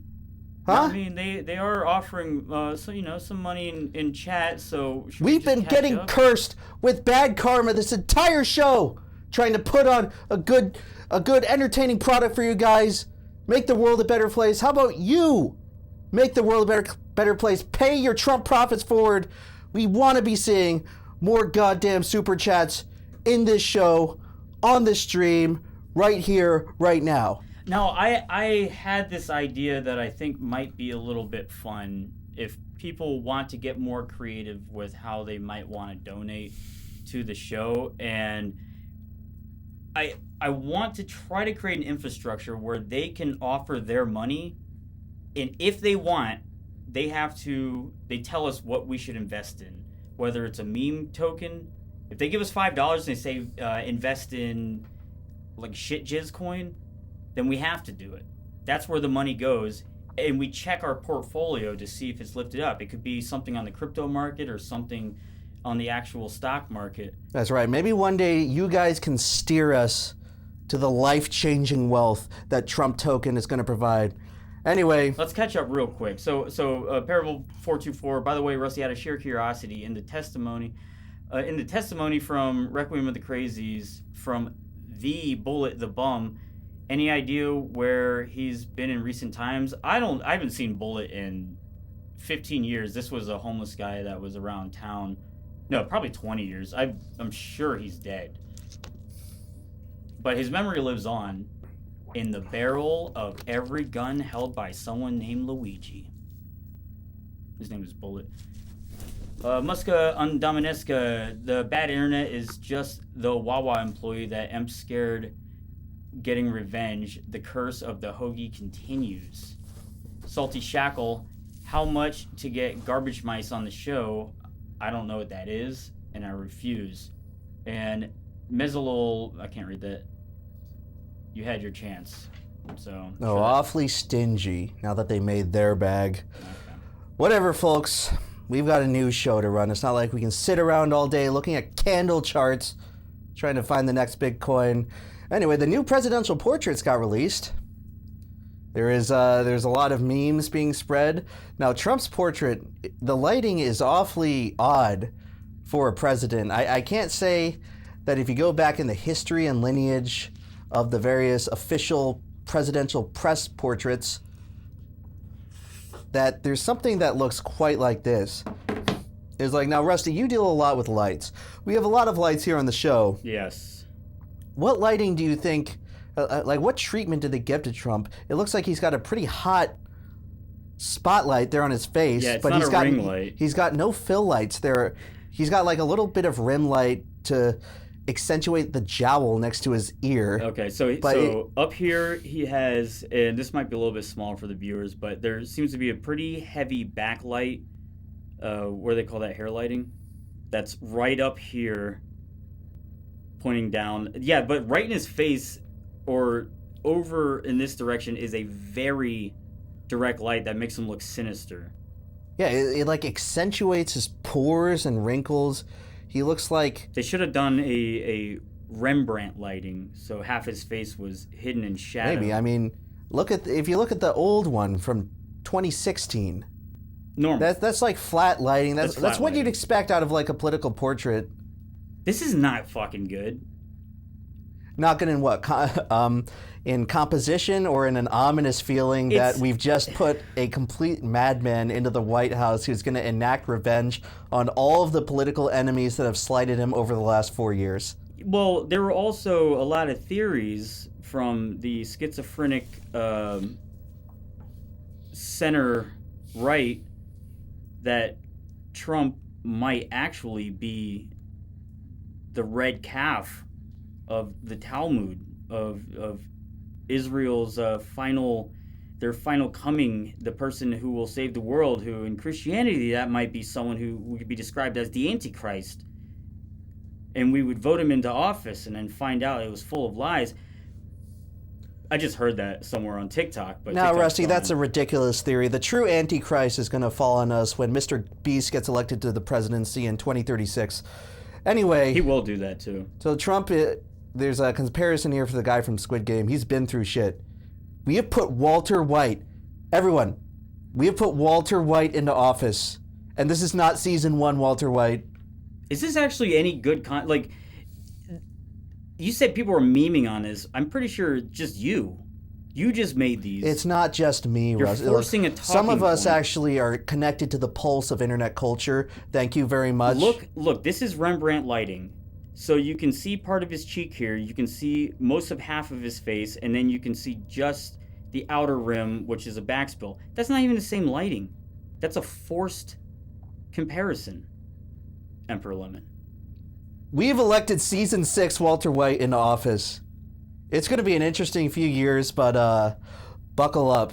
This is not a normal presidential portrait. Now, he looks fucking insane. And J.D. Vance is definitely not beating the Squirrel Jack allegations. J.D. Vance is someone who I do not think, in my heart of hearts, though he is a good speaker, he speaks well, and he does seem to be highly, highly intelligent. He gives me the fucking chills. He's backed by Peter Thiel, was it Palomar? He's an installation. Why are his eyes baby blue? That's supposed to be the color of a newborn infant's eyes before the melanin receptors have had a chance to take hold and fill in your true eye colors. Yeah, I don't know. They might be the Nephilim, the blue-eyed. Well, we know he's happy during the winter because he has a supply of acorns now buried deep in the underground resources of the White House. Oh, the White House. Do we have any Capital One banking customers here in the chat who did not receive their paycheck? Yeah, what's going on with Capital One? Because it happened to a lot of people. That's right, folks. You got Trumpies getting rich, disgustingly filthy rich, off of this Trump token. And then you have the poor Kamala voters living paycheck to paycheck with their Capital One account, and they can't even get their direct deposit. No, wait, so what happened with Capital One? Do we know? There were supposed banking errors. I guess it's... CrowdStrike and I've heard again. it's somewhat related to a lawsuit they're facing from the FTC. I guess the working theory is that a bunch of assets at Capital One got frozen, and that ended up overlapping with companies just paying out paychecks to employees at the end of the week. So a bunch of people with Capital One did not get paid this week. So an unintentional run on the bank essentially happened just because they had clerical errors within their foolish system. Now, I can't speak for any bank runs. Any Capital One customers out there in the chat, gladly fill us in if you've experienced anything like that. But basically, I know what it's pretty disconcerting. Well, okay, so in my personal opinion, here's what should happen. This is very concerning, and this same thing happened with CrowdStrike, where a lot of banks went down. Banks constantly go down. So if it was up to me, and here's what I am going to do the second Monday begins, the second I wake up, I'm running to the bank. I have some shitty fucking banks. I don't trust my money in there. Why do I keep my money in these banks if they can just take it? Or they don't even have it. It's all just numbers anyways. I'm taking all my money out of the bank. I'll write my checks if I have to. I'm taking the money out. I'm either investing it in crypto. In Trump token. But realistically, I want it in cash.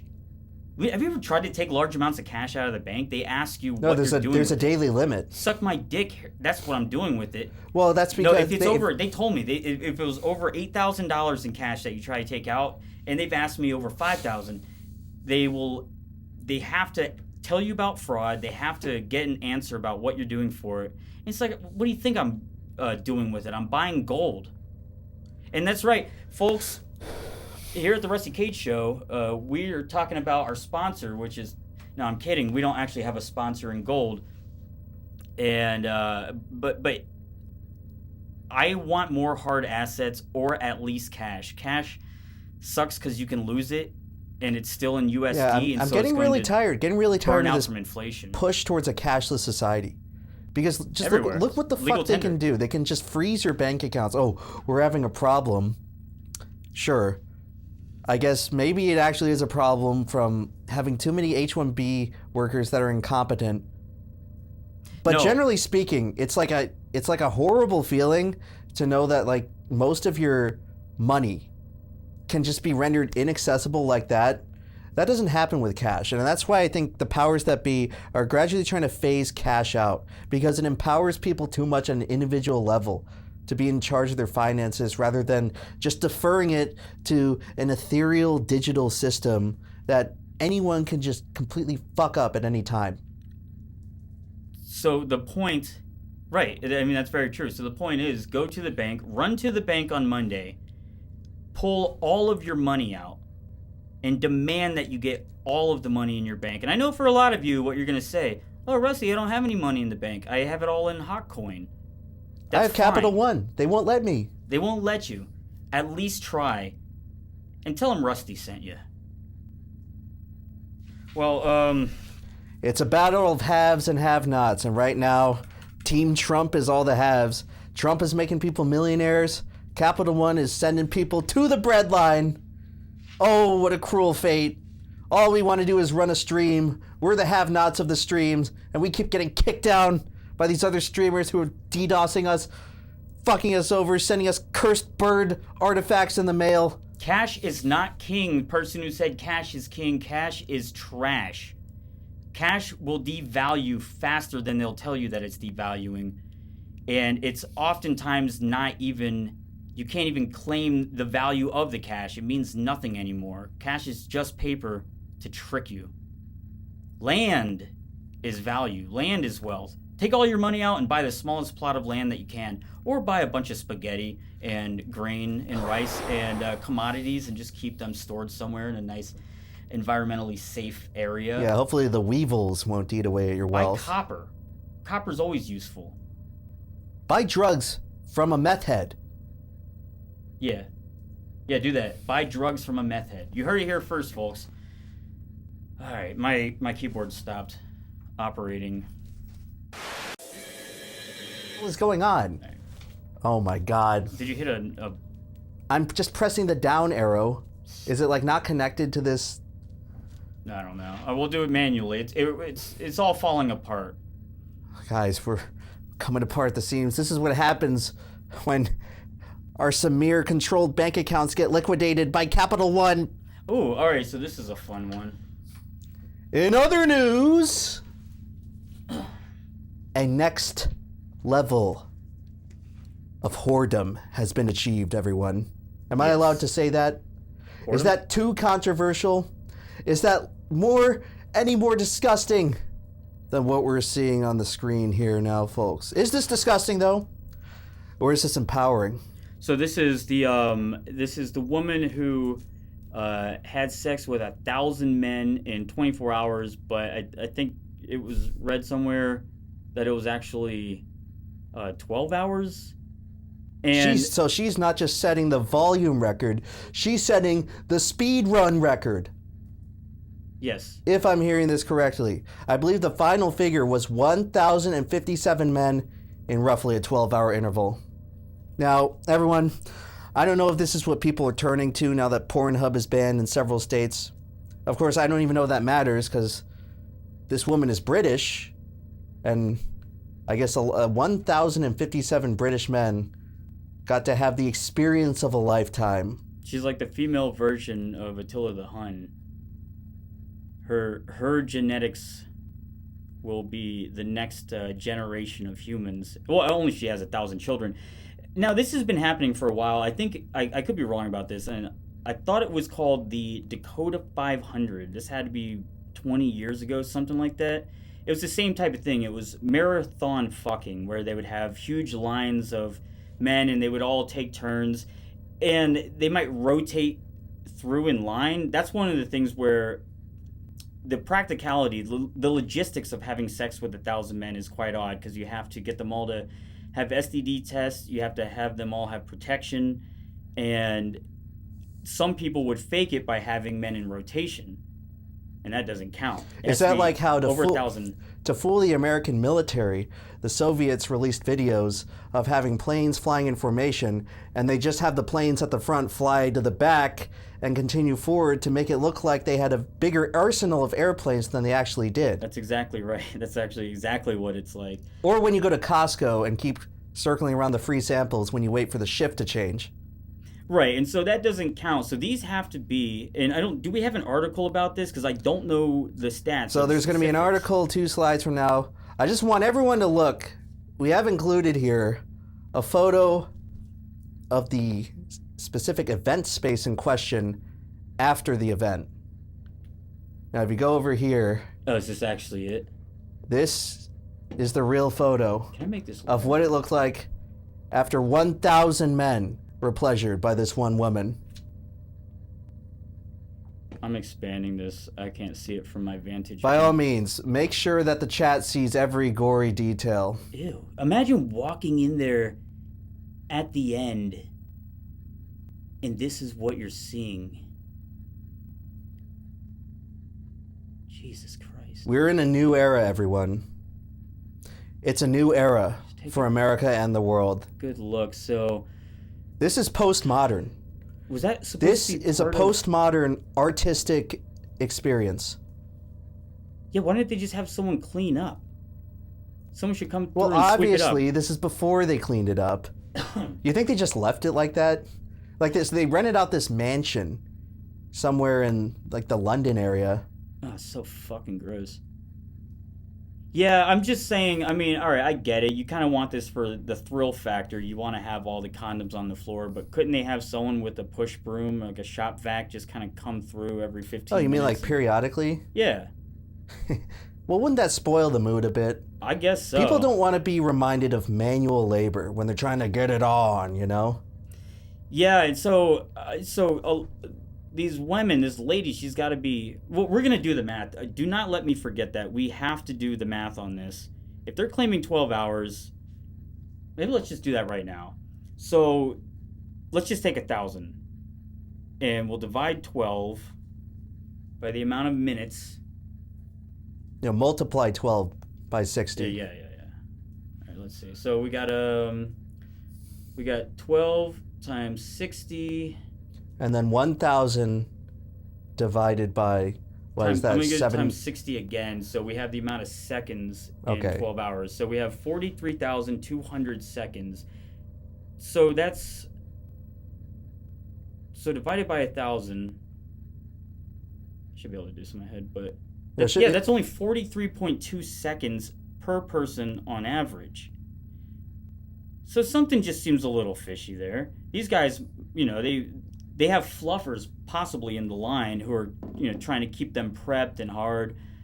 So when they get in there, they're not having to panic and they're not flopping all over the place. They're ready to get in and get out.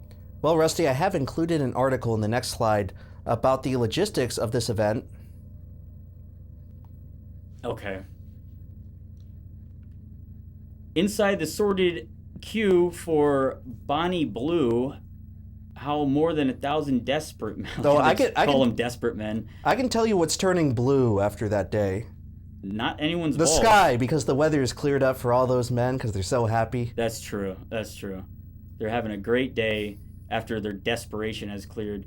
These desperate men waiting in line at Playboy Mansion to have sex with porn stars only in socks and boxer shorts. So, and this is a video? No, that's a screenshot. Click on it and there's a hyperlink. Daily Mail, trusted news source for British people worldwide. Yes, the Daily Mail. Hopefully this will allow us into some of the insight as to the specific logistical challenges that occurred here. Now there's some random video popped up of protesters in some European country. Yeah, hold on a second. I since my keyboard stopped working, everything just falls apart. The keyboard stopped working, so I have to find this manually. Oh. Okay, here we go. All right, now close out the video of this protester being taken away. No one cares about that. What we care about is the logistical challenge. 1,000 men in 12 hours. It sounds fake. However, this event was very, very meticulously recorded by the camera crew in a video that should be released sometime in the near future. Oh, it's not out yet? Supposedly no. But I'm sure that many of people of the gooning variety in the chat will be available to update us on the contents and veracity of this video when the time comes.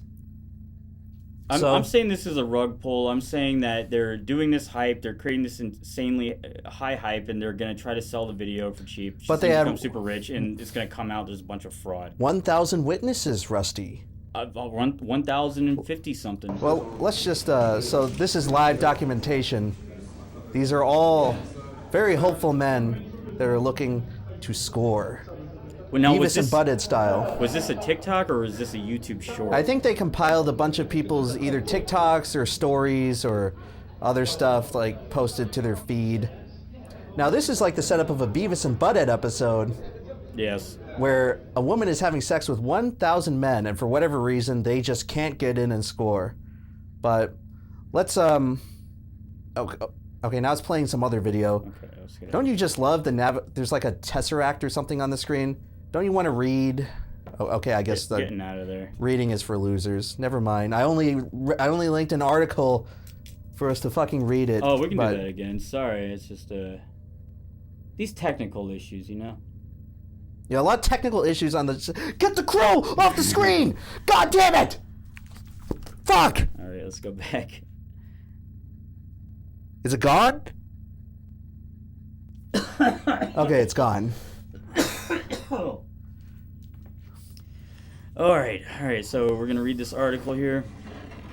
Sorry if some of these words are cut off. Whatever.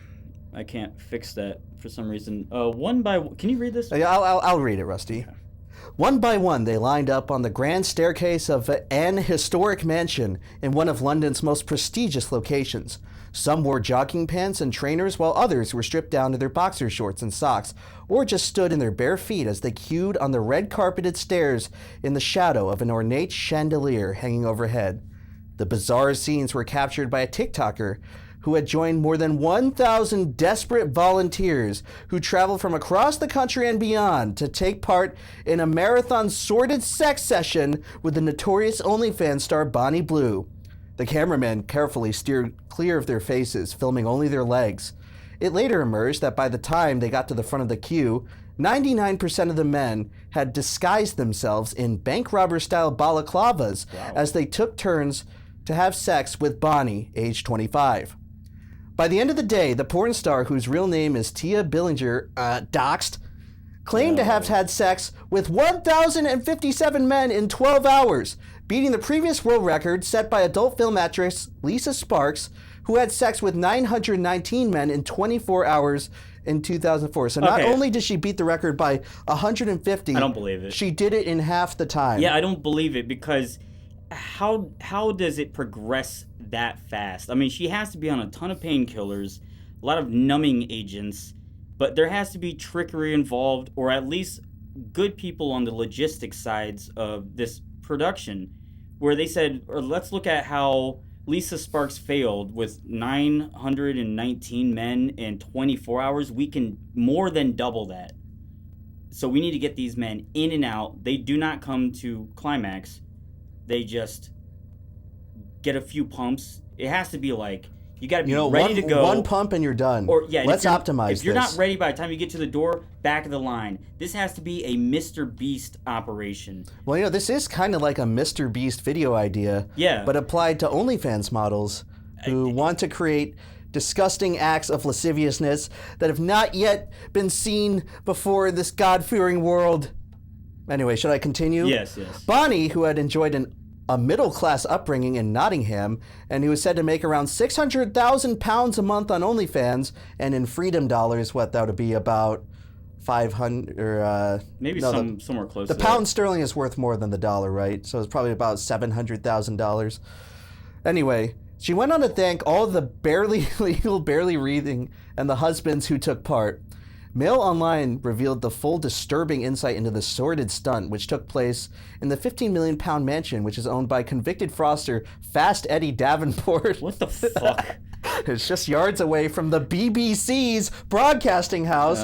What is going on in England? Do we have any British people watching this right now? I know it's late over there, but you have to tell us what the hell is going on in your country. Well, they still have TikTok, so they know. Is this something playable? No, these are just screenshots from what we just saw. Ew! Imagine being barefoot. The trench foot that you get. The Come on, man. At least put some socks on. The ringworm. Did you see what that floor was like at the picture after they're done? Yes, and you know that there's some spillage on the way I'm guessing up. this is what this guy's part of the security detail. There was advanced security and logistics at this event. You had to have a photo ID to get in. Isn't it odd that to attend this mass sex gathering, a photo ID was required, but several states don't make you have one to vote?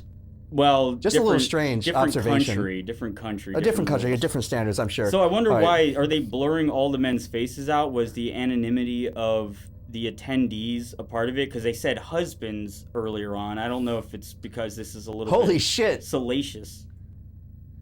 They were husbands. Yeah, I didn't even catch that. I was too busy looking at Fast Eddie's fucking bunkhouse. Fast Eddie Davenport. All right, anyway. Let's go down. Is it done? Is this? No, there's more to the article. Okay.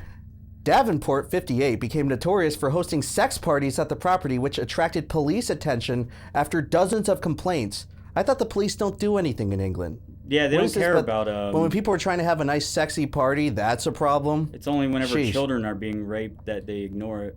And even a failed legal attempt by the Met to force the mansion to shut down. Bonnie's latest stunt comes as experts raised an alarm on the escalation of extreme content on OnlyFans, as they fear it could see stars go to potentially dangerous lengths to boost earnings and subscribers. Well, folks... You need a fuck license now in England. It's a dog-eat-dog world. How else are you going to catch up to all these people invested in Trump coin? She ate a lot of dogs. This is your only chance. Anyway, further footage showed the aftermath of the sex session, which took place in a large first-floor room of the mansion. First floor, but they were climbing upstairs. Yeah, that's weird. Maybe it was just like a huge tiered process. What? Terrible picture. That's gross. I'm sure that's the grossest thing about this whole situation, having to look at these guys' feet in these TikTok screenshots. They're going up. Did they start from the basement? Maybe that's a little bit of a reporting error. Okay. Doesn't make much sense, but anyway, there's not a lot of sense to be made about this. Where was I?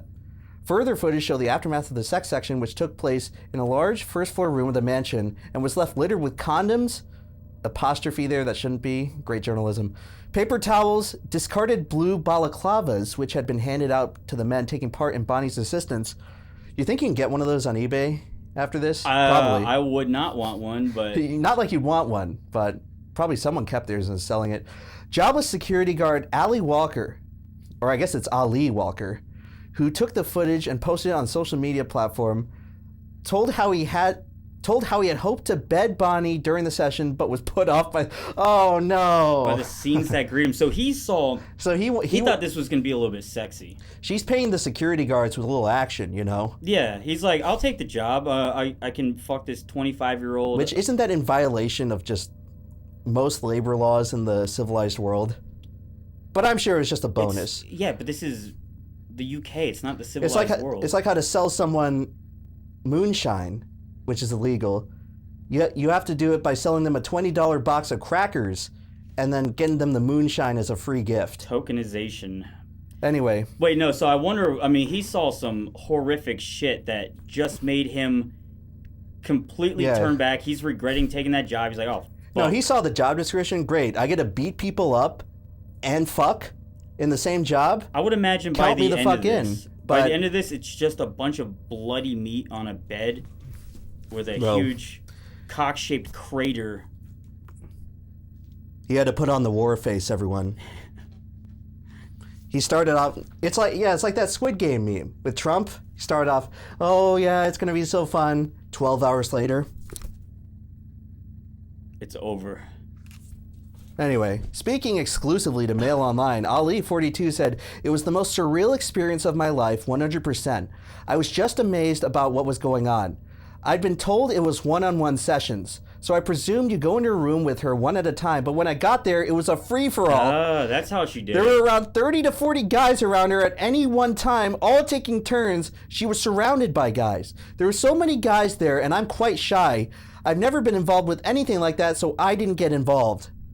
Dude, so it's a big, burly, tough security guy, and he has been petrified by what he's seeing in this situation. A bunch of British chaps, probably all from Britain, gangbanging by the 30s and 40s. This southern peach of a woman. Is this the face of the Aryan race?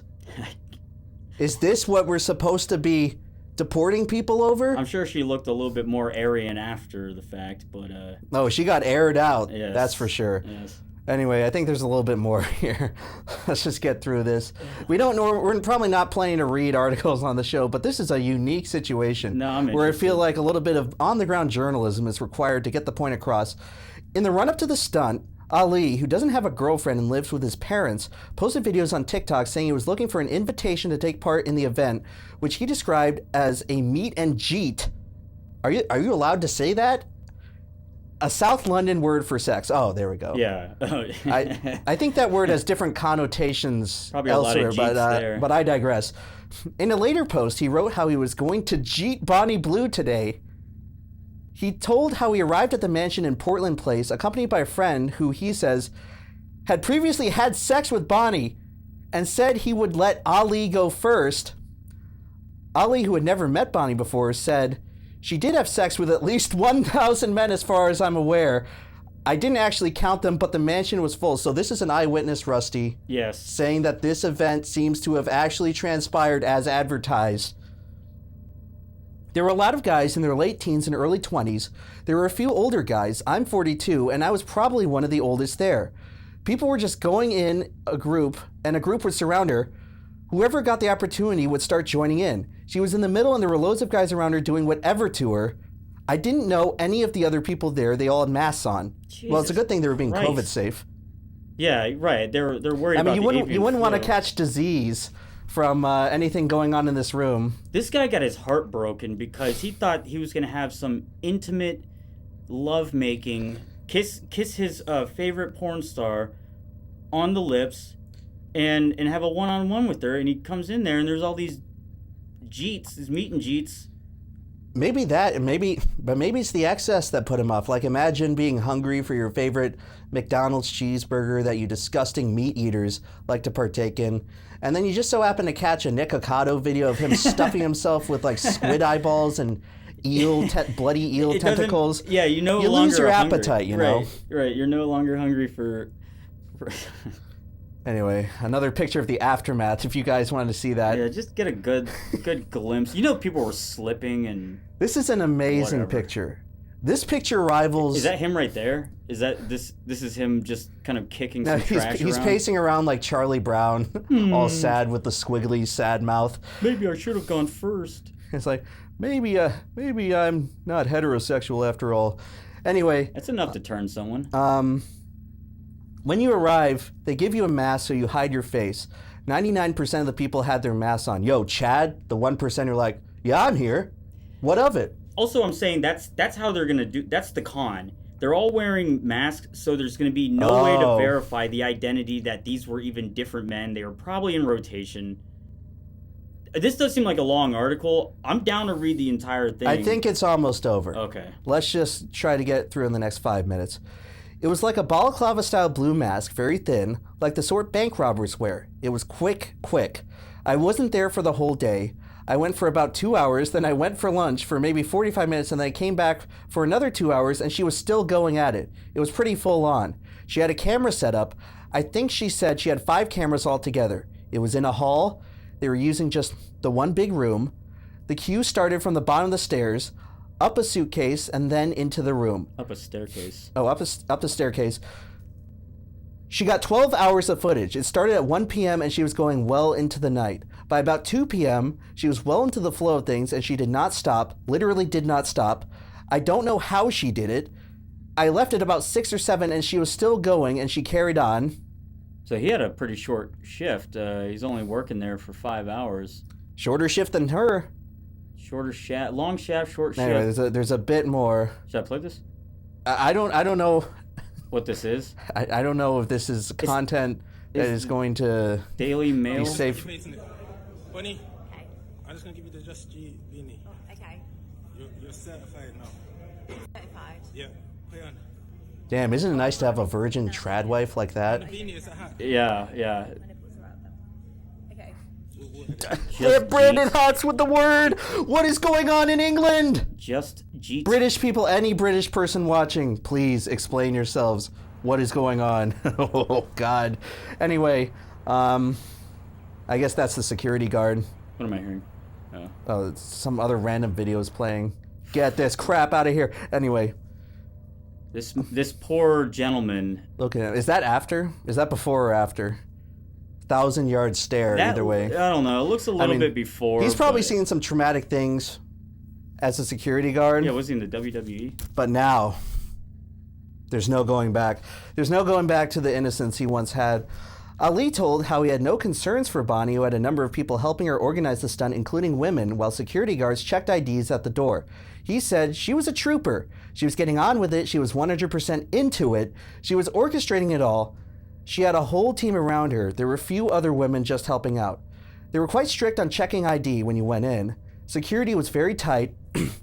There was security on the doors, so there was a vetting process. While the volunteers stood in line, the sounds of chatter and laughter can be heard on video. But describing the eerie atmosphere, Ali said there was mainly silence as the strangers stood for hours before reaching the front of the queue. He said it was very quiet while people were waiting. Everyone was focused. You could hear a pin drop. I'm sure you could hear other things drop, but... Like loads? Bonnie was making all the noise. She was just moaning, like porn star noises, and her team were encouraging guys to say things like, if you're ready to get to the front, or guys, you can come in now, or guys, we need you to get to the back. Hey, this is exactly like how you had it envisioned in your head. No, I'm saying it's a logistical nightmare to have everyone ready to perform. In one of his postings from the mansion, Ali wrote a caption saying, get a BA in Applied English Language and Linguistics and English Literature from Kingston University, London. No one cares. Participate in a 1,000-man meet and greet, and the world applauds. That's right. This man is he's feeling the hatred. I imagine that he's quickly growing a hatred for. I think not that's for all women, just this particular. I think woman. that's the end of the article. Okay, all right, good, because I'm tired of being on my knees, probably like Bonnie. In the United States, we have the word skeet, which I feel like is probably what the British variant of that word is attempting to replicate. Jeet. Now, what you said that was is that a racist term here? I think that's supposed to be like Ranjit. Is that supposed to be a Indian slur? Yes, Rusty, it's a derogatory term against Indian people. Okay, all right. I'm not familiar with all of them. But I guess you learn something new every day, and well, everyone, that's pretty much all the news we have to cover. Is that it? So yeah, we can end this. Guys, don't be jealous that you missed out and you weren't lucky enough to be selected as one of the 1,000. But anyway. You could be. Just have to keep your eyes open and be first on the draw. Get there at the very beginning. Get there at 0. Get there right when the Trump token is dropping. Get there before TikTok shuts down. I want to do a last little check on it. Yeah, let's have another TikTok update. We're approximately 45 minutes away from the official shutdown. It appears from previous events that the process is already underway. Did you everything manual? This is gonna suck for editing. Please bear with us as we No, don't bear with us. Fuck it. No, bear with us. I was just kidding. Okay, all right. So this is the last thing I saw on TikTok today. I just got out of a meeting with a bunch of billionaires. TikTok, we mean business. This is my lawyer right here. We have an offer ready for you. We want to buy the platform. America deserves TikTok. Give me a seat at the table. Let me save this platform, TikTok. Okay, all right, gang. Well, we didn't really even talk about TikTok at all, but I do think it's an important website. I think that it's allowed Americans and people all around the world to kind of communicate with each other in a way that normally would have to go through gatekeeping of the social media websites, where you'd have to upload a video of a certain amount of quality to something like YouTube or Instagram or Facebook or wherever, in the same way that Twitter allowed for the information to be spread about what was happening during the Arab Spring whenever they had shut the internet off and not allowed phones and videos and whatnot. People were able to film videos and upload them to Twitter, and so people around the world could see what was actually happening, these riots, these massacres that were going on.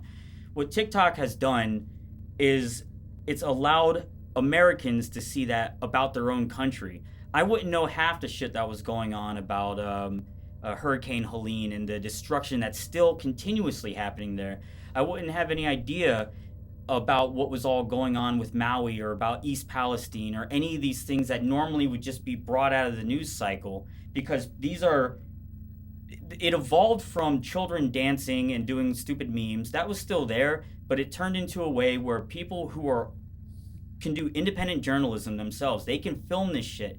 They can say, no, this is not what's happening, and upload it directly to an interface where everyone around the world can see that. And it's not gatekept, and it's not censored in any way that is tangible. Yes, there is the possibility of the Chinese interference. I've been on the app for several years. I don't see exactly what their game plan would be, except to show the corruption of our own country against our own people and the horrific shit that's being perpetrated on us. I think a lot of people's eyes got opened because of TikTok. Not only did it give a lot of people jobs, it allowed them to earn money during times of great desperation where the housing crisis is completely, no one can buy homes anymore. If you haven't bought one, it seems like it's getting worse and worse and harder to do. It created solidarity. It put a little extra money in people's pocket. It led to people becoming more informed. It gave people something to, just a community to escape to or to partake in when the world around them seems to be collapsing. And then for this huge fucking lie, which everyone already knows it's a fucking lie, and the reason why we know it is because people are able to communicate this information over something like TikTok that would normally be censored, is that the data is already stored in America. The servers are in Texas. It's owned by people like fucking, not Peter Thiel, fucking the people who own Oracle. It's not a security risk.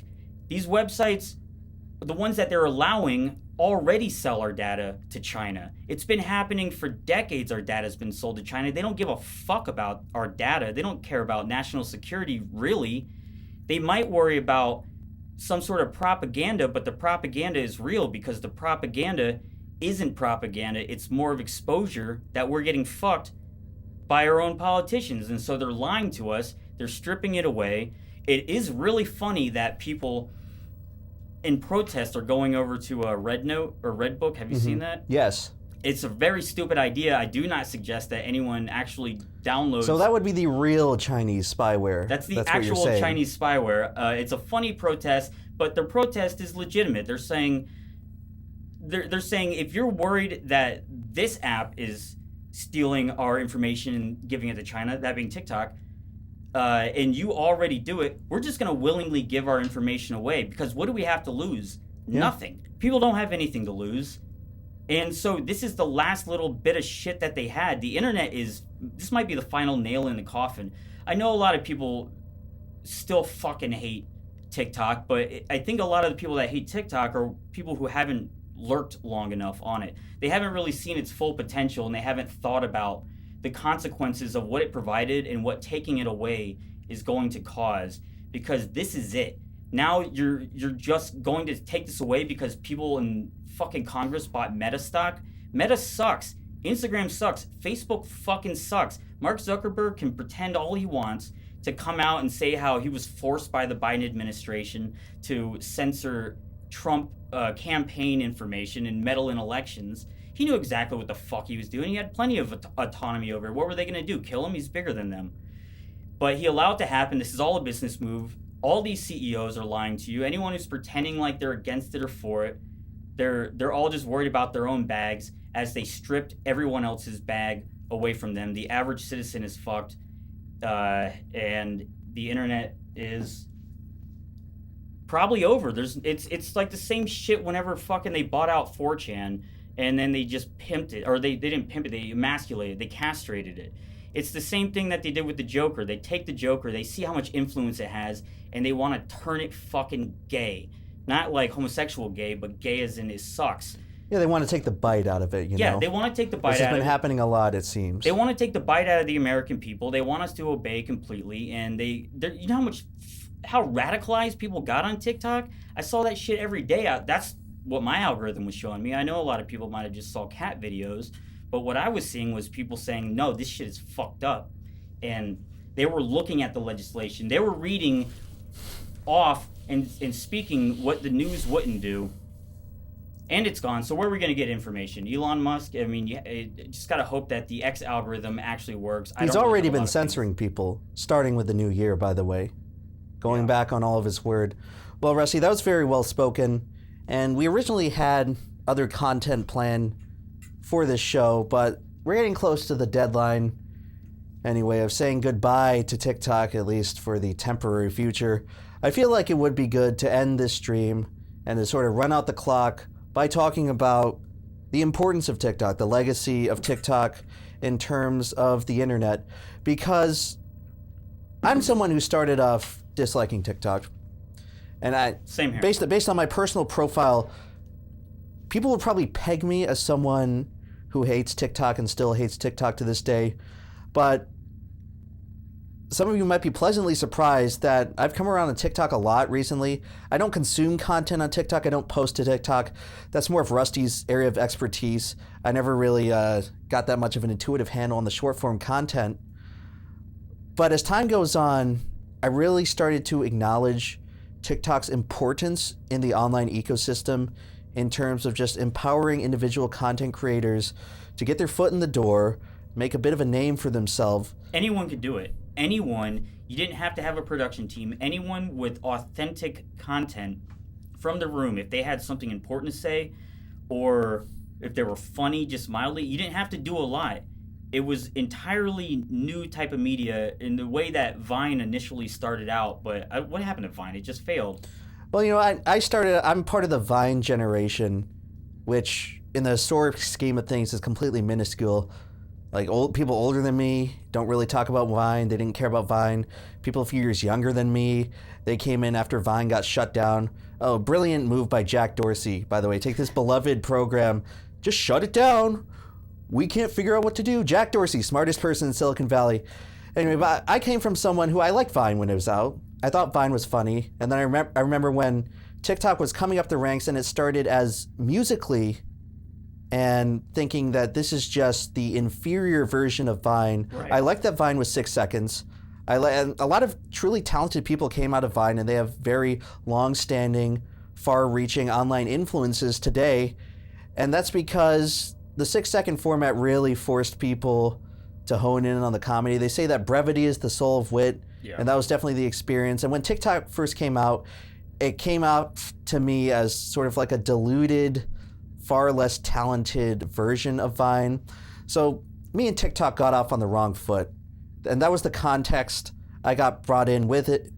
I got brought into it, into thinking about it that way, and lamenting the death of Vine for that long. But I think what's important to realize is that deep down, I always have a soft spot for these like raw internet videos that you don't really see much anymore, especially not on YouTube. Everything is professionally produced.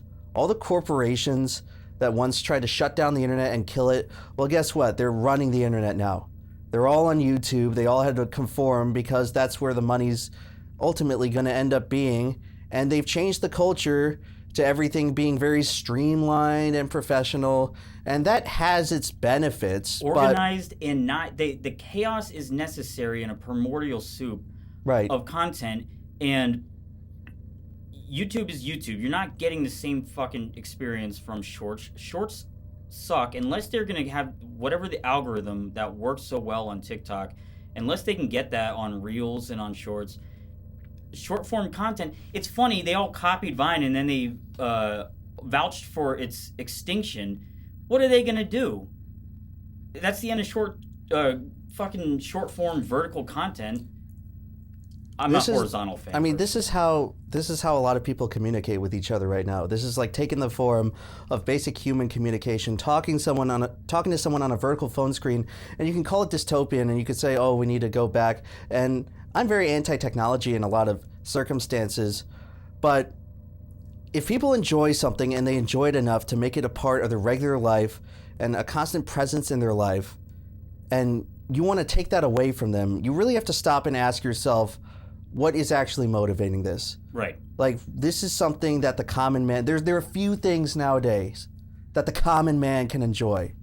All the enjoyment... Yeah, all the enjoyment of the fruits of the supposed great economic system we have, it goes to the fucking top 1%. It goes to the rich millionaires and billionaires so they can already get rich. TikTok is an app of the common man. And that's what started to turn me around and turn my opinion from just being salty that TikTok replaced Vine and buried Vine and everyone forgot about Vine, into thinking that, you know, maybe like the spirit of Vine can live on through TikTok. And eventually there was good content that was made through TikTok. There's a lot of bad content. There's a lot of completely cancerous, brain-rotting content. But that's every media platform. That's every social media site. And to specifically pin it on TikTok, I feel like is short-sighted. I remember like Reddit had this whole rivalry with TikTok where a bunch of like Reddit teenagers were saying, I like wholesome Chungus Keanu, not like these losers at my school who watch TikTok instead. And that was where I felt the tide turn. It's like, okay, maybe TikTok is a little important. If like snobby Redditors are turning on it, maybe TikTok really is the platform of the people. Yes, it was. It was the platform of the people. Maybe not all the people, but at least 170 million Americans. A majority of the country. That's a majority of the country was on TikTok. They were communicating through it. They were using that to get their mail. I follow people on X that I found on TikTok, the people who are actually investigating a lot of fucking shit, like a lot of the insides, whatever. I'm running out of steam. I didn't mean to interrupt. Do you have any final thoughts on TikTok? Well, I just want to say that it's really short-sighted by the current people in power to want to take this away from Americans. I understand there's national security. Everything's national security. That's the nature of the internet. China is hacking in to the fucking treasury. Everyone's social security numbers is getting leaked by Equifax. Everything's at risk. There's no privacy anymore, so why bother? Just let the people have something, okay? And I know it's like anti-intellectual. I know a bunch of people are addicted to it. And I know a bunch of people just use it as a means of wasting time, but it could actually be dangerous and against productivity. So if they ban it, is everyone going to replace that time? Productivity's a fucking waste anyway. What do you get out of being productive? Our standard of living is going down. Where did all that productivity, the mass productivity from the whole damn population get us? Yeah, I mean... grocery prices up 2 times more than they were 4 years ago? How many people I saw just collaborating to stop paying taxes, and the whole thing about not paying taxes, we all know it's a scam.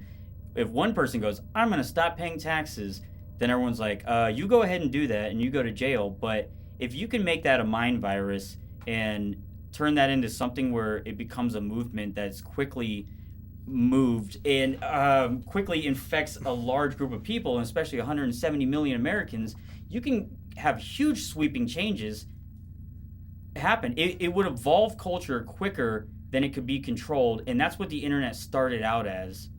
That's what the internet was like when it first started. That was the vision of the internet. The deep state was going, oh fuck no, oh no, wait, people are talking all over the place and they're expressing ideas that we can't control. We can't keep the wool pulled over their eyes.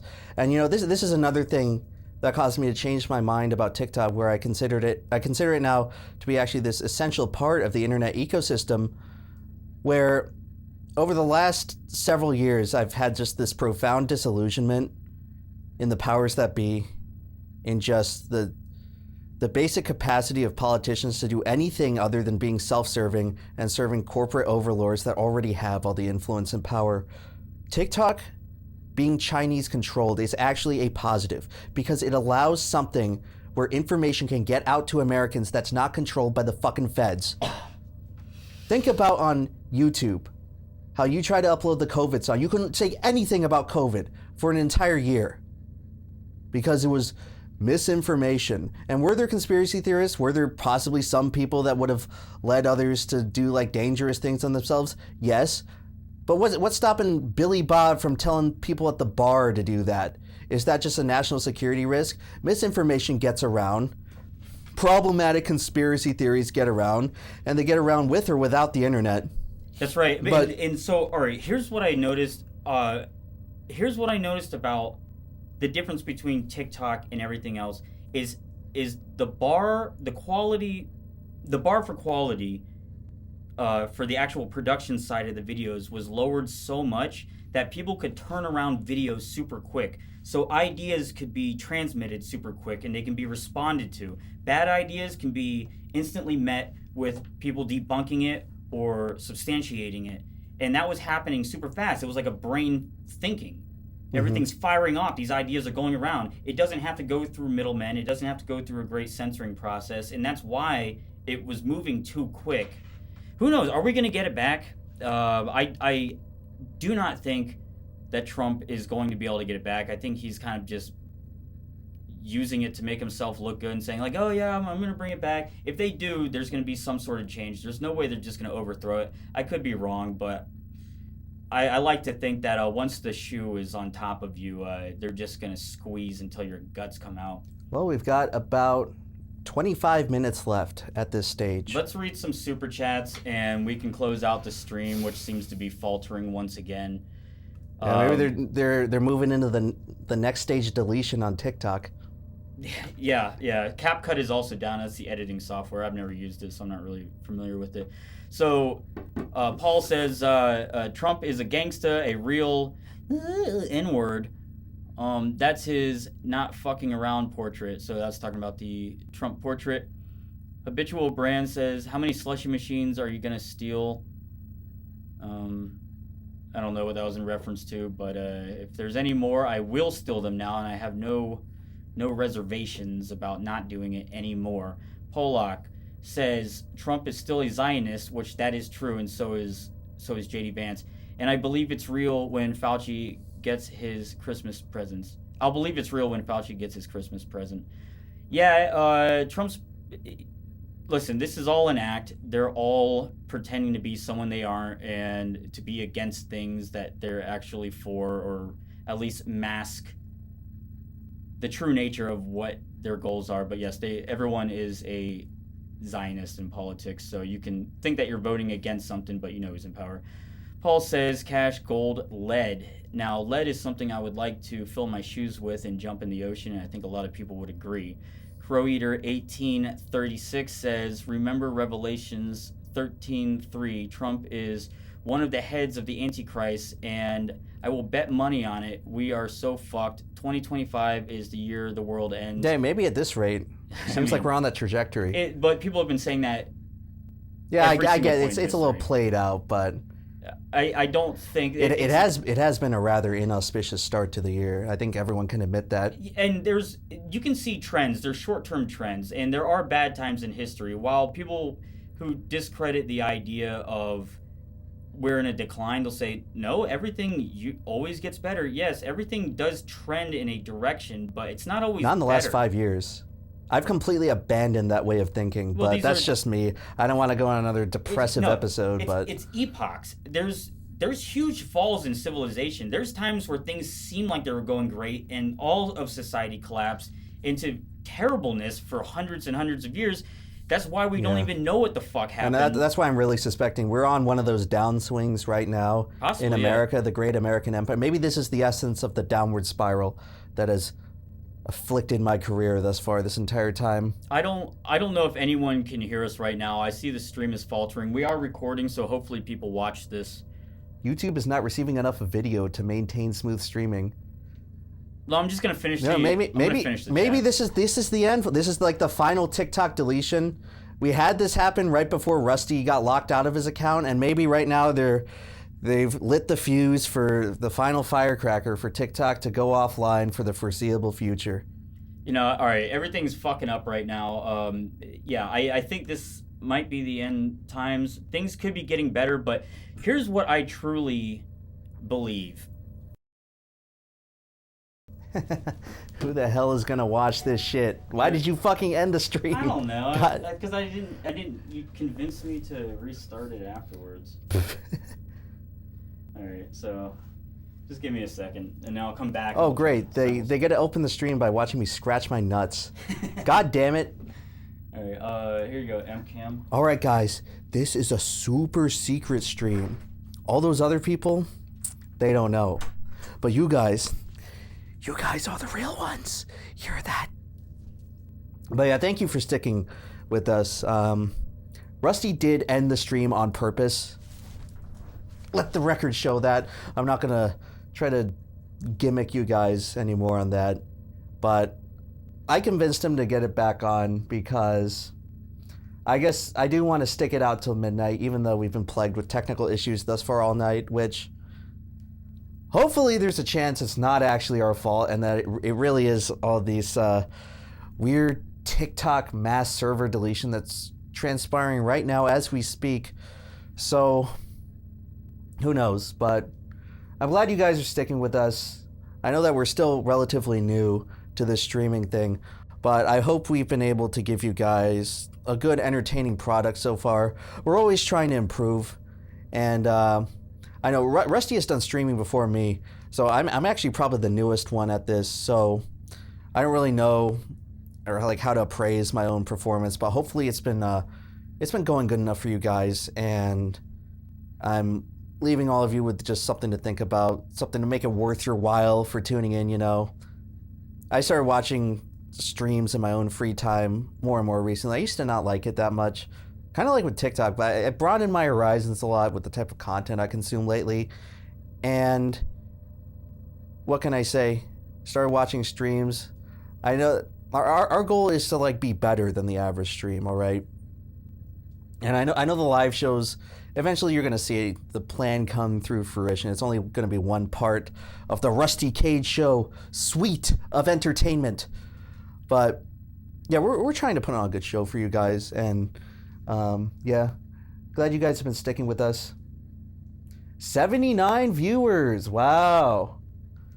I guess even if Rusty Cage tries to torpedo our show as much as he possibly can, we're still going to have a little bit of resilience, so that's just good.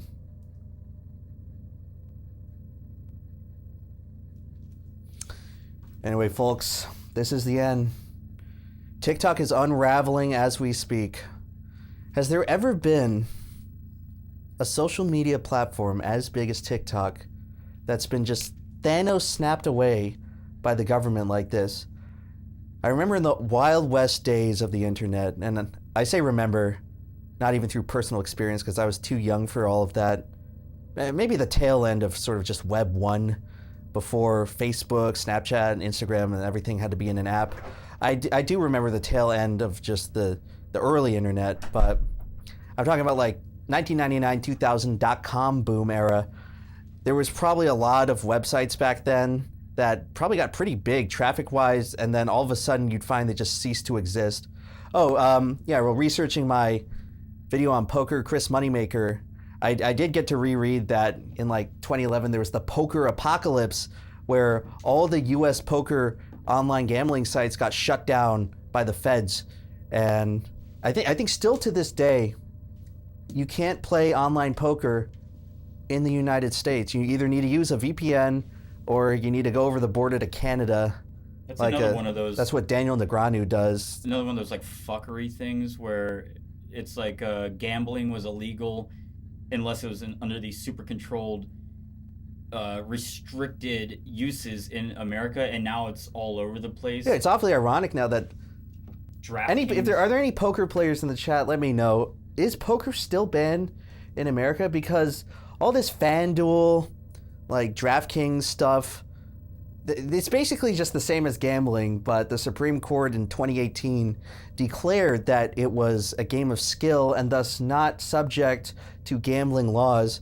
I really don't understand how poker is not a game of skill when, I mean, if you even vaguely follow the tournament scene, like people like Daniel Negreanu and Phil Ivey, they're still winning tournaments. They've been like the top of their game for like 20 years. I really don't understand how you can't look at stuff like No Limit Hold'em and see it as a game of skill, but who knows? Something tells me there's probably a little more dirty money, dirty politics behind that, where someone pissed someone off, someone like took too much money, took too many cookies from the cookie jar, and then all of a sudden the feds had a big old problem with it. It's a photo. TikTok is not available right now. So is this something that someone has posted on Twitter? That was texted to me. Interesting. So you said you were going to try to stream. Yeah, I'm going to try. So this says... Might as well. This says, sorry, TikTok's not available right now. This is someone trying to access the app. They're phasing it out as we speak. A law banning TikTok has been enacted in the U.S. Unfortunately, that means you can't use TikTok for now. We are fortunate that President Trump has indicated that he will work with us on a solution to reinstate TikTok once he takes office. Please stay tuned. Now, I'm going to see if I can, because I can still open it. And so I'm just going to fuck around and see if I can simulcast. Yeah, we promised you guys 2 streams. You got 2, didn't you? They kind of got half a stream. That's right. So, but this is like if you count the individual links, this is the second stream, so we're technically as advertised. Now, what do you think about this, Rusty? There's no way this is going to fucking work. What if this ends up being like a new Coke situation where you take away the thing that everyone likes and then you take it away for just a little bit and then you bring it back and it comes back more popular than ever? No, it won't come back. It's not working. So this is not working. It's not going to come back better than it was. It's going to come back under the controls that it was, because once again, let me see if I can fucking find this, because I should have downloaded it. There was a specific head of a lobbying group that happened to lobby for a specific a specific country, and they didn't like TikTok. There was a leaked audio of a phone call that they were having where they were saying This isn't about a left or right thing. This is about an old versus young thing, and the young people are losing support for Israel. And so we need to solve this. And this same lobby happens to lobby over 70%. I think it's 90% of Congress. Oh, maybe. So there's a reason why this happened. Yeah, we gotta.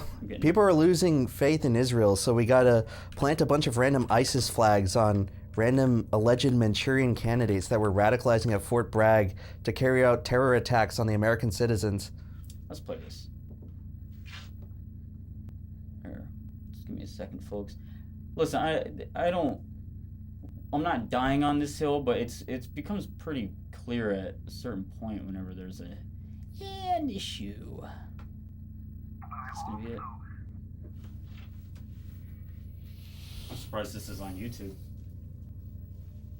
Hey, maybe the internet really is changing.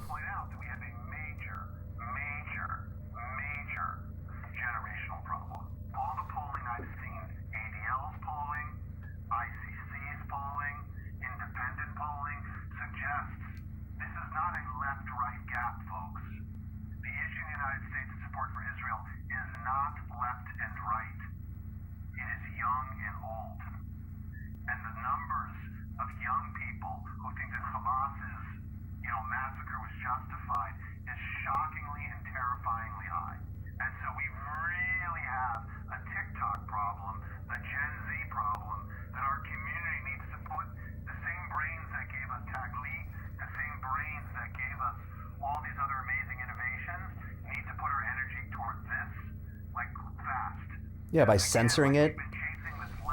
Let's destroy the innovation. How about that? Put our minds together to destroy innovation. Because that's what this is. For the sake of this recording, let's just finish this. Sorry. Mm-hmm.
Okay. All right.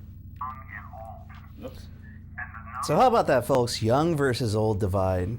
Now, why would you think that young people would be a little bit disenfranchised and distrustful of the older generation? Why would that be the case?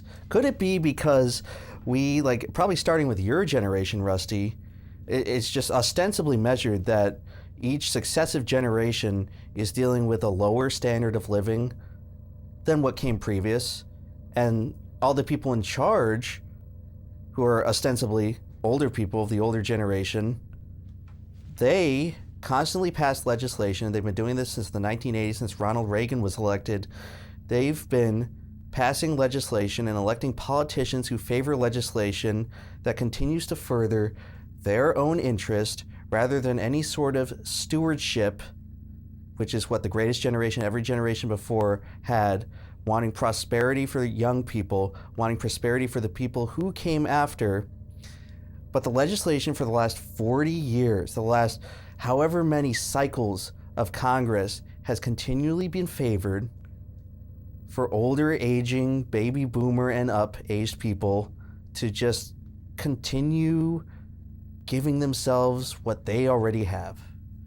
So I don't know. It's a total mystery to me why young people would suddenly be distrustful of older generations and want to define their own political path. I mean, it's definitely a game where the rules have been written over a long period of time, and you could go back in history and probably find all these same mistakes that have happened over and over again. But everything seemed to be working just fine, but there's a lot of unforeseen circumstances that have popped up over the years where the old game is falling apart. The rules don't make sense anymore. And there's been infiltration and corruption, and everyone says corruption, but I mean like a serious sense of corruption, not like a Tammany Hall type of corruption. I'm saying the whole system is rewritten around this corruption, whether it's the cartels, whether it's a foreign government that has complete control over our law-making politicians. But America is not a country. America is a business that is seeing its Enron-esque downfall. It's a Ponzi scheme. The American people are seeing the Ponzi scheme, and they're not able to pay it out. Whether you're talking about Social Security, whether you're talking about the ability of the housing crisis, that's, again, I think I said this last time, but it's whenever people actually get hungry, that's when things happen. And when you take away their bread and circus, they had it right there. They couldn't even give us the circus. They had to make all the clowns get raped in the ass in part 2 of the act. The bread costs twice as much now, too. The bread is impossible to buy. Give it away for fucking free. Give us something to eat. Give us something to watch. No, but you're not Ukrainian. So That's how are you right. going to get free stuff? Pull it out of our mouths, give it to someone else, and fuck you and pay us more money. What money? There's no more money. It's over. So they're going to see this, and I don't know if our country is completely bought. I don't know if it's the cartels again. It's multiple people. It's all, I don't know. It's just a conglomerate of fools. And there's a few maybe good people left, but to even be a politician in the first place, God, to even call for a populist is terrible. Everyone thought Trump was going to be that the first time. Trump's probably playing the same game. He's playing a little bit of a different game, but he's not like Napoleon. He's not like Caesar. He has his buddies, that's for sure, and he has his allies. Yeah, whenever and many of them don't care about the American people just as much. When Peter Thiel is the person who propped up your vice president, you're not beating the techno oligarchy, like the fucking bros who are controlling the country and selling out your data and trying to destroy all this. You're propping them up. BlackRock already won. Aladdin already won. Aladdin has figured out how to turn all financial, I believe that's the AI that BlackRock, I don't know when they got control of it, but it seems like the shift has already happened. We have entered the matrix, and control is finally, the fist is closing.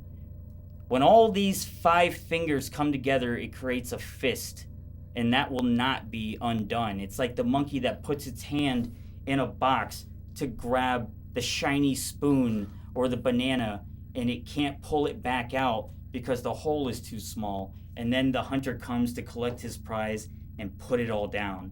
I don't know who that hunter is, but we will be put down, and we're primed for it. What do we have? You can't even shoot a CEO of a healthcare company anymore? Where'd that story go? You can't even do that anymore without even questioning whether or not it's real. I see people in the chat saying this right now as I just played that audio. How do we know it's real? How do we know it's not a deep fake? Well, I have been hearing that for quite a while, but this is plausible deniability going forward. I don't believe that's a deep fake at all, and I think that's been substantiated. First off, there's no lawsuits against it. You can still find it. Savor it, because you'll never know what real is. Or have we never known what real is? When's the last time real was real? The removal of TikTok is certainly going to slow the spread of any sort of just raw empirical journalism like this. And this is why, again, another reason I've come around more on TikTok. First of all, how much of the content you see on like any other random website is dictated by TikTok? It's just re-uploads of TikTok. Like how much of the stuff you browse on Instagram is just TikTok? YouTube Shorts, how much of it is just repurposed TikToks? Reddit, Twitter. It's the hungry mouths, but you know where the spring head is, and you have to harness the power of the spring head. Who controls the water is who controls the thirst of the people. I'm making this up. I'm acting like this is some sort of profound quote from the past, but all the information is coming from this source. All the culture, all the memes now are coming from this source. I remember whenever Facebook kind of got integrated, and people they started like posting things that would have been isolated to 4chan, and it was super fucking lame. Like you'd go to 4chan and you'd see all the funny new memes, and then it started crossing over into the normie Facebook culture, and it lost all its gusto, and then 4chan. It was like a trickle downstream effect. Yeah, so they just tapped off.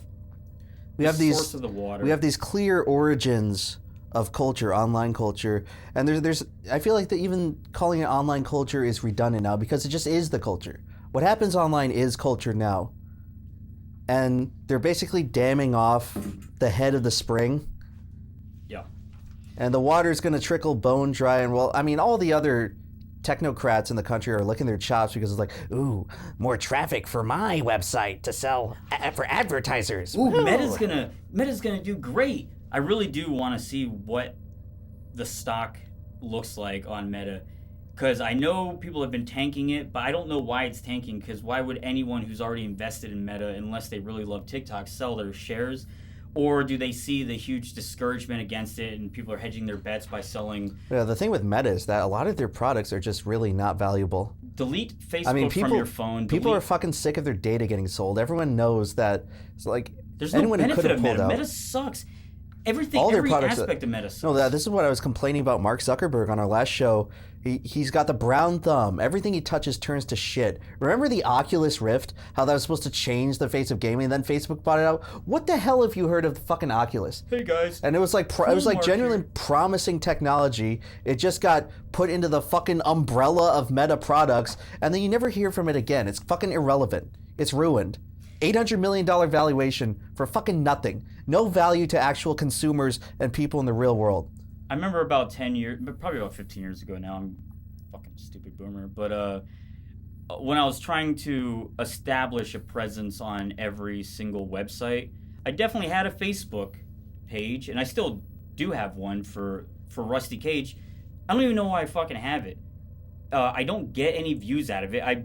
You could post any long-form videos on there. Some people have some success on there, but it's so controlled. I tried doing things where I put money into it to, hey, now we'll actually show your followers. That they started that shit where you have like 50,000 followers on Facebook. Oh yeah, you have to pay so that your followers actually get to see what you post. That was the first time that I saw that. That's like something you'd see in fucking Idiocracy. Yeah, and I've never received a single cent from Facebook or Instagram, and yet I'm still posting on there. Why am I posting on Instagram?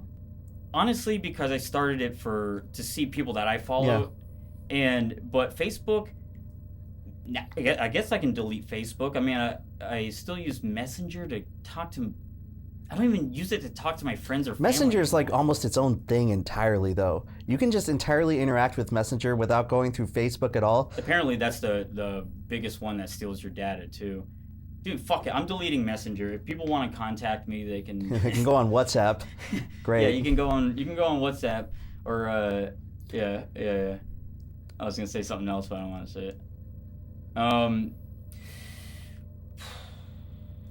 Well, it is. It's 12. midnight, folks. Rusty, what does TikTok look like on browser?